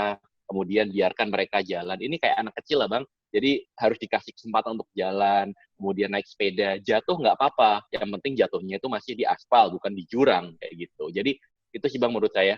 Jadi dikasih kesempatan, tetapi tetap dibimbing dan didampingi gitu. Oke, makasih Vero. Mbak Christine silakan dengan pertanyaan kawan-kawan tadi. Pertanyaan dari Mas Fajar terkait dengan apa yang dilakukan kebijakan perusahaan ya Mas Fajar.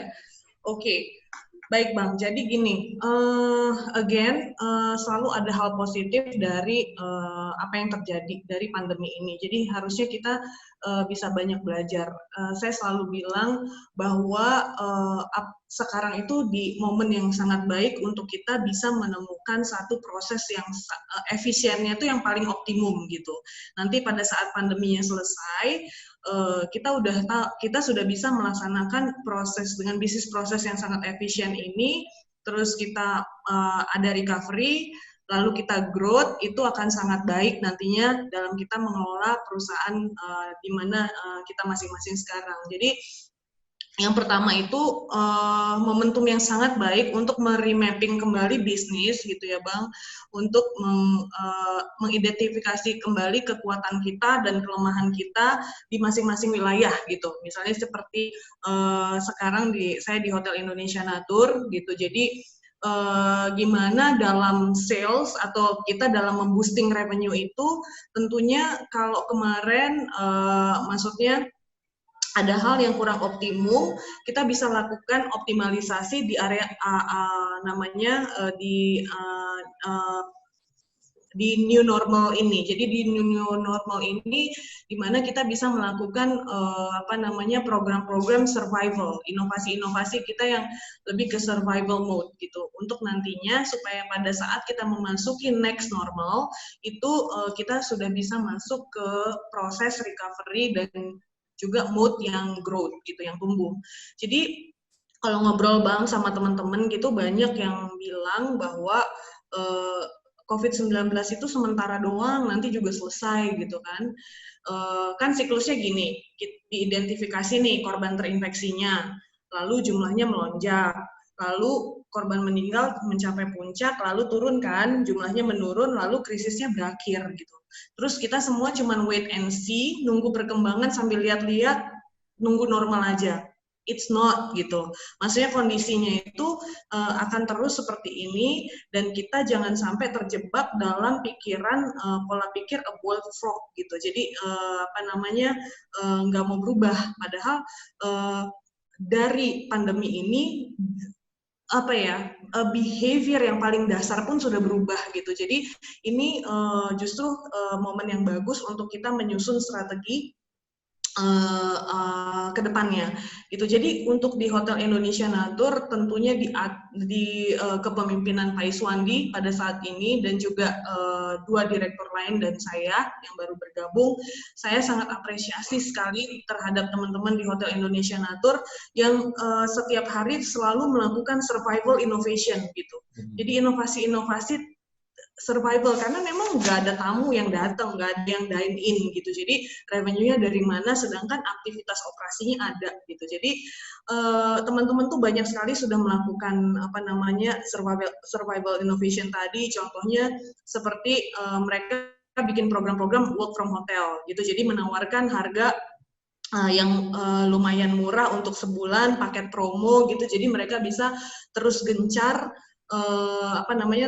melakukan promo, misalnya harga yang murah per bulan supaya okupansinya tuh nggak terus kosong dan cash flow kita mandek gitu. Jadi itu salah satunya. Lalu ada juga untuk kondisi sekarang itu cash is the king. Jadi benar-benar kita butuh cash supaya kita bisa tetap operasi. Gitu. Jadi ada juga program-program seperti pay now, stay later gitu. Jadi kita mendapatkan cash sekarang, tapi tinggalnya nanti setelah pandemik gitu.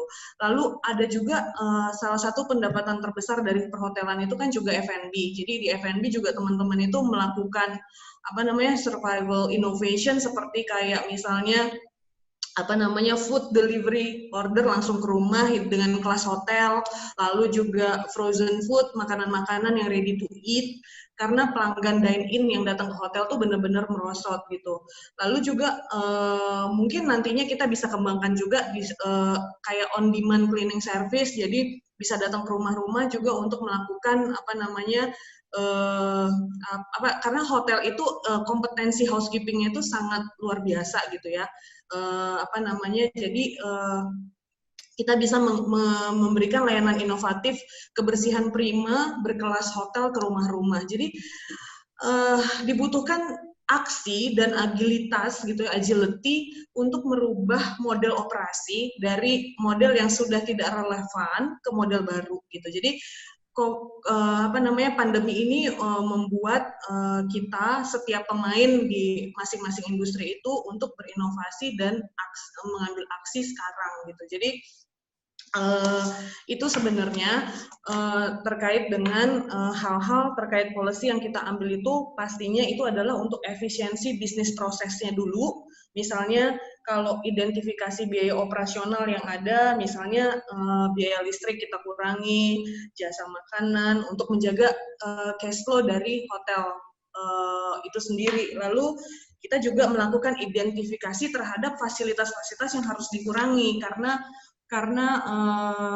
risiko penularan COVID-19 ini, misalnya seperti gym, seperti kolam renang, spa, taman bermain, itu adalah fasilitas-fasilitas yang tidak bisa kita buka gitu. Lalu tentunya ke organisasi restructuring-nya juga of course gitu. Jadi kayak pengurangan jumlah karyawan dalam satu shift, dan itu juga untuk mengurangi penularan dalam virus. Banyak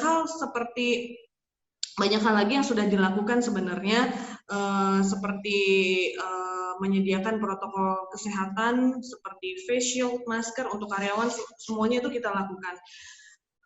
Itu dari sisi boosting revenue tadi dan juga dari efisiensi terkait dengan biaya-biaya. Lalu pertanyaan dari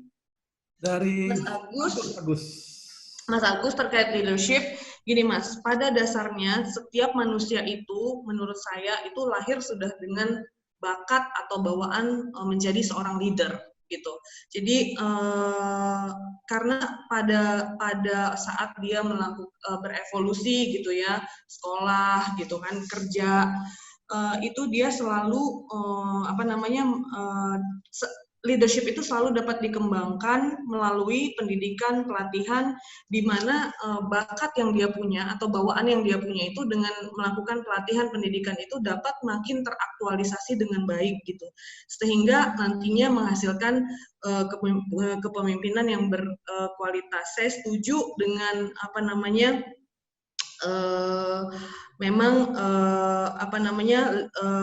jika itu kembali lagi sebenarnya kepada diri masing-masing gitu loh. Jadi intinya adalah dia punya bakat atau bawaan itu, dan tergantung dari seberapa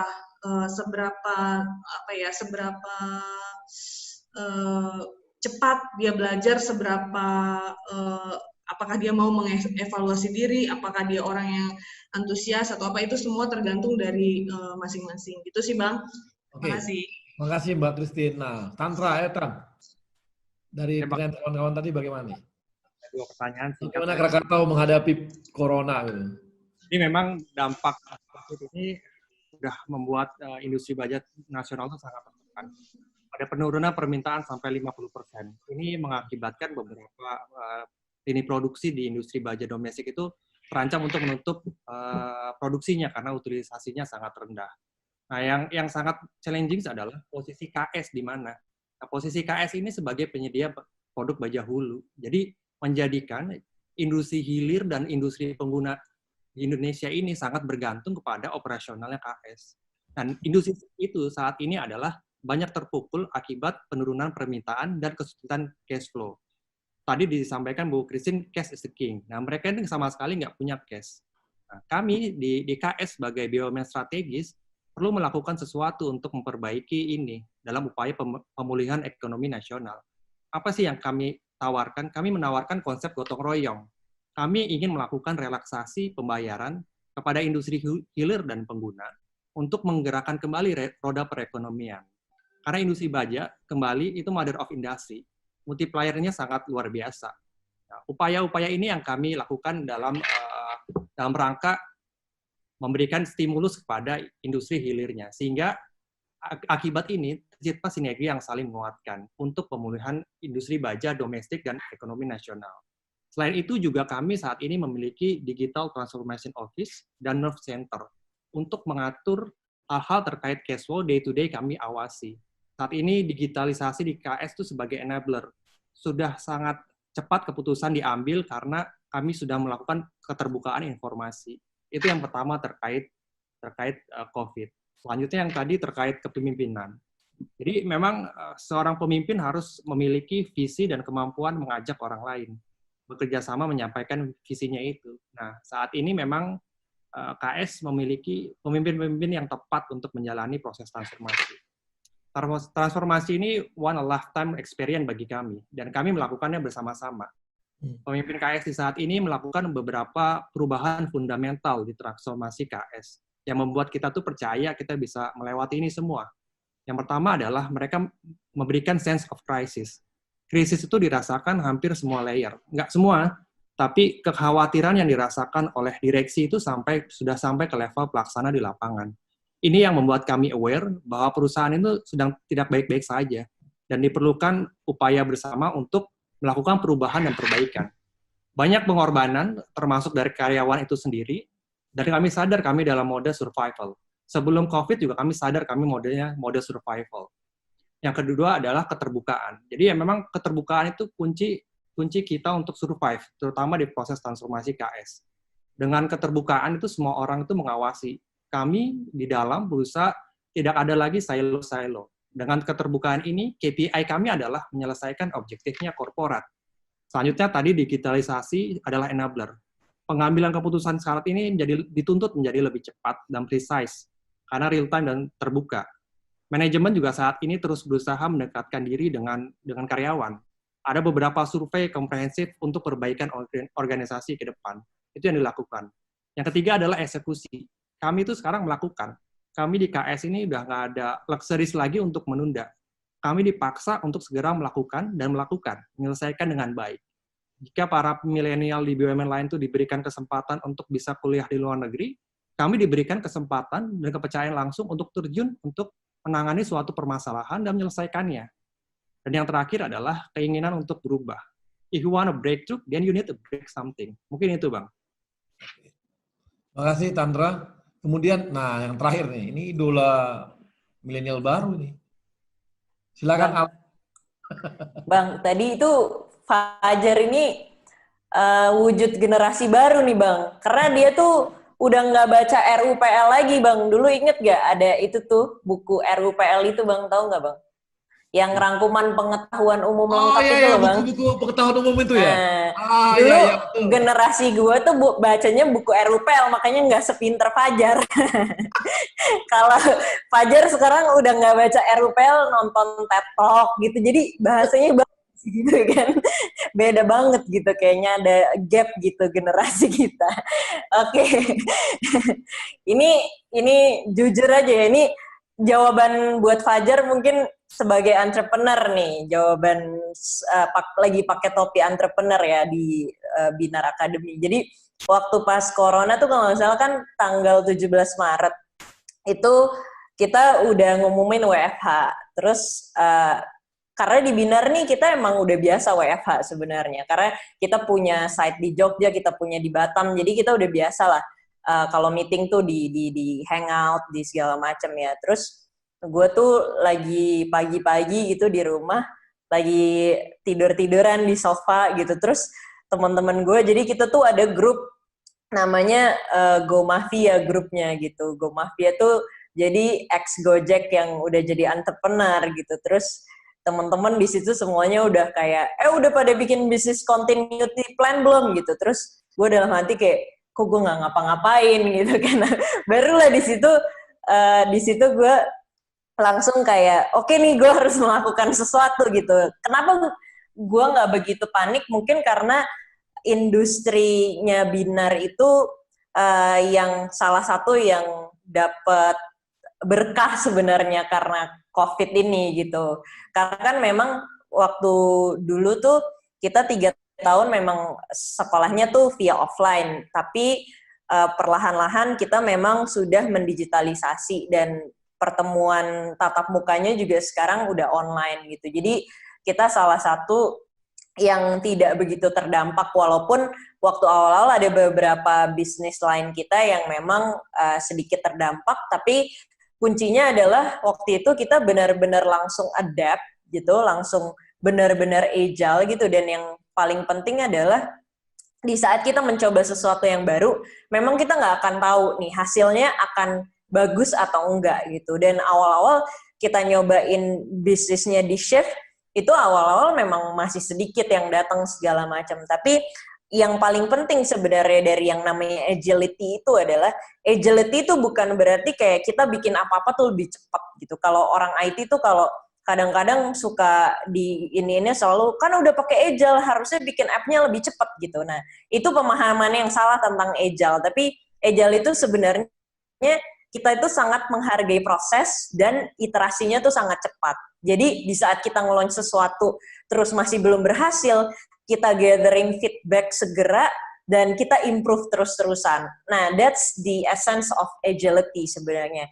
Dan itu di saat seperti ini, itu saat-saat yang benar-benar kita harus lakukan gitu. Benar-benar agile, kita dapat cari terus feedback dari market kita, dan ya how the market react to our new products gitu. Dan akhirnya Binar dulunya kita punya acara-acara yang offline, itu paling sekali kita bikin workshop itu biasanya cuman yang datang kayak 60, sekarang bisa sampai 3 kali lipat gitu kan. Jadi itu sih kira-kira kita punya COVID Project 19. Dan ini yang menarik dari Bro Vaticano. Opportunity yang kadang terlewat dan diambil oleh sektor private ya. Karena ya salah satunya kan kita punya birokrasi yang panjang, dan kadang-kadang ini juga sih yang memang saya lihat di BUMN ini ya, kita itu kan bukan, kalau misalnya melakukan kesalahan yang besar tuh bukan cuman potensi dipecat tapi bisa masuk penjara gitu kan. Nah, ini yang saya dengar nih dari teman-teman BUMN yang benar-benar ngebuka mata saya gitu. Dan itu yang menjadikan mungkin fear di kita nih sangat besar, fear of bikin kesalahan gitu, sehingga akhirnya inovasi tuh mandek gitu. Dan itu saya baru paham gitu, historically ini seperti ini, makanya inovasi itu mandek. Nah, bagaimana caranya kita melakukan ini? Jadi sebenarnya inovasi itu nggak melulu tentang ide baru, produk baru, tapi bisa kepada proses gitu, kepada birokrasi. Nah, kalau kita kadang-kadang tuh ya, kita melakukan suatu hal yang sebenarnya ini tuh udah nggak relevan lagi dengan masa sekarang. Contohnya kita ngikutin SOP yang ada gitu. SOP ini siapa tahu nih udah nggak relevan di masa sekarang. Jadi itu yang mesti sering kita lihat gitu, kayak apakah yang kita lakukan udah berpuluh-puluh tahun itu masih relevan nggak? Saya paling suka banget sama Elon Musk punya teori namanya First Design Principle, di mana dia itu selalu melihat sesuatu kemudian dia breakdown lagi nih items-itemsnya apa, kemudian dia lihat lagi, dia lihat core issue-nya sebenarnya apa, dan dia ulang lagi mungkin dari yang masalah yang sekarang ada, solusinya udah bukan yang SOP yang harus kita lakukan kemarin gitu. Nah, itu yang mesti terus kita dorong gitu. Karena kalau misalnya kita juga sebagai orang BUMN itu menunggu terus-terusan siapa yang mau nge-break ini semua. Nah, teman-teman yang dari jajaran di bawah pun sebenarnya bisa melakukan itu gitu. Dan harus berani memang melakukan itu gitu. Jadi proses itu yang coba kita lihat lagi gitu. Dan again yang tadi tentang agility, bahwa kita harus terus, jadi gini, kayak di Mandiri Capital, of course kita pasti pernah melakukan kesalahan, kita pasti pernah invest di perusahaan yang memang kurang baik gitu ya performance-nya. Tapi kesalahan itu jangan kita lihat lagi sebagai kesalahan yang harus kita blame semua orang, tapi bagaimana kita mengambil lesson itu, kemudian lesson itu kita tambahkan di proses yang kedepannya gitu. Jadi itu sih, mengambil lesson dari kesalahan-kesalahan itu yang harus kita tekankan gitu.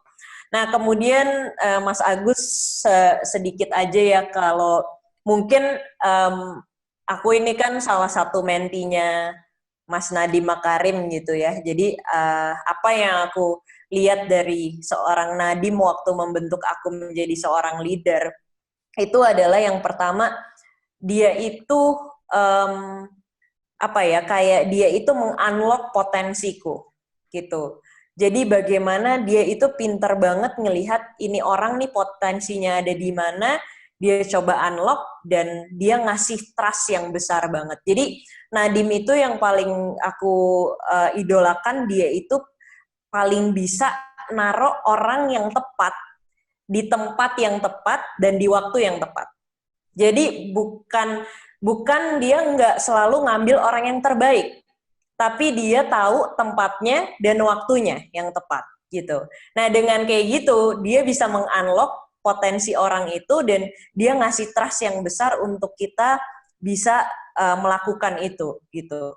Dan karena kan setiap leader mungkin nggak pernah ada di tempatnya yang dia akan tempati gitu. Tapi Nadiem itu bisa ngebawa orang seperti itu dan dia juga sangat influencing banget orangnya. Dia itu ya tadi aku ngomongin tentang visi, dia itu benar-benar selalu menjelaskan end goal-nya kita tuh apa sih, dan dengan punya tujuan itu akhirnya orang tuh terinfluence. Aku paling inget banget dia ngomong gini, "Lah, sekarang kita di Gojek baru cuman punya 200 driver, tapi one day kita bakalan ngehidupin 1 juta orang," gitu. Dan itu tahun 2014 yang kita masih kayak di tempat jelek banget lah kantornya. Jadi itu yang dia kasih sense of ownership yang besar banget sehingga timnya itu nggak perlu didorong, udah kedorong sendiri gitu. Dan dia selalu bilang juga, dia bilang, "Lah, waktu itu saya mau keluar Gojek karena saya pengen ngambil S2 terus S3, terus dia bilang gini, 'Lah, lu nggak perlulah sekolah-sekolah gitu. Tapi gue pengen ngeliat suatu hari lu bisa nge-hire PhD dari Harvard,' kata dia gitu. Jadi dia selalu bilang kayak kita harus punya ego yang lebih rendah gitu sebagai pemimpin, bahwa kita harus nge-hire orang yang lebih pintar daripada kita gitu. Karena di sini kita benar-benar cuman membantu orang-orang itu supaya bisa bekerja dan berkarya lebih hebat lagi. Mungkin itu aja sih. Terima kasih kawan-kawan, kita sudah hampir berapa lama nih?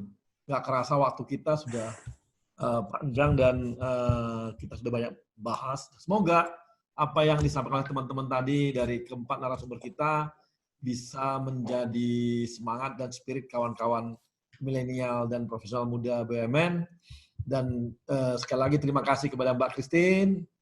Semoga bisa membuat dan menghadapi corona sehingga HIN juga bisa tetap naik terbang gitu ya. Demikian juga dengan Mbak Ala. Mbak Ala jangan kabur, tetap bertahan di BUMN. Tetap membangun negeri. Semangatnya membangun negeri. Ini merah putih. Yes. Merah putih. Kemudian juga Tantra, semoga KS bisa berkibar-kibar. Apalagi setelah bertahun-tahun akhirnya berhasil restrukturisasi hutang dan kemudian bisnisnya mulai mengembangkan, dan semoga juga kebijakan juga mendukung supaya baja-baja kita bisa menjadi mother of industry di Indonesia ya. Demikian juga dengan Bank Vero yang sudah mau bergabung dengan kawan-kawan BUMN. Tadi banyak sekali masukan-masukan dan insight-insight dari Vero yang bisa membantu kita dan mendukung teman-teman milenial untuk membangun karirnya di BUMN. Dan kepada teman-teman dari sponsor, terima kasih kepada Krakatau Steel, kemudian kepada Bank Mandiri dan Semen Indonesia yang telah mendukung acara ini. Dan kita akan dihibur oleh band, ada bandnya sekarang nih, dari band PAS 1, dari Pelindo 2. Ini adalah kawan-kawan milenial di Pelindo 2 yang menghibur kita, dan kita dengarkan. Dan sampai bertemu di program Indonesia Muda Club episode yang keempat dalam waktu 2 minggu mendatang. Terima kasih.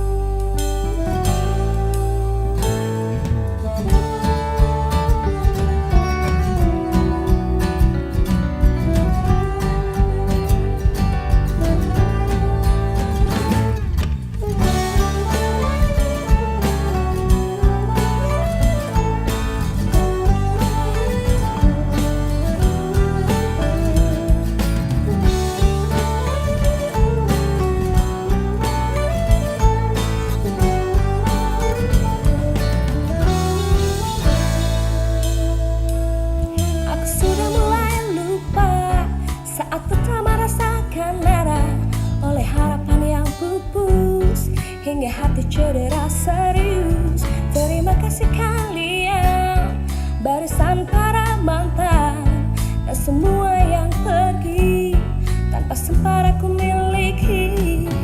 Satu pun yang aku sesali hanya membuatku semakin terlatih. Begini rasanya terlatih patah hati, hadapi getirnya, terlatih disakiti. Bertepuk sebelah tangan, ditinggal tanpa alasan, penuh luka itu pasti, tapi aku tetap bernyanyi. Lama aku dengar tentangnya, yang paling dalam tancapkan luka. Satu hal yang aku tahu, terkadang dia juga rindu. Terima kasih kalian, barisan para mantan dan semua yang pergi tanpa sempat aku miliki. Satu pun yang aku sesali hanya membuat semakin terlatih. Beginilah rasanya terlatih patah hati, hadapi getirnya, terlatih disakiti.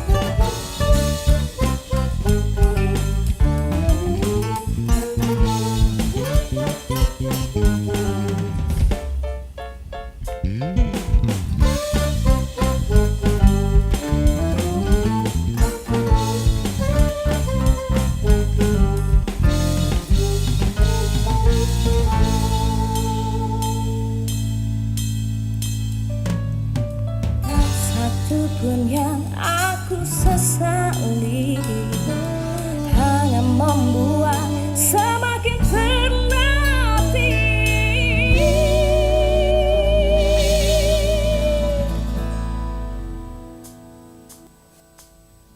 Begini rasanya terlatih patah hati, hadapi getirnya, terlatih disakiti. Bertepuk sebelah tangan, ditinggal tanpa alasan, pada luka itu pasti, tapi aku tetap bertepuk sebelah tangan, ditinggal tanpa alasan, penuh luka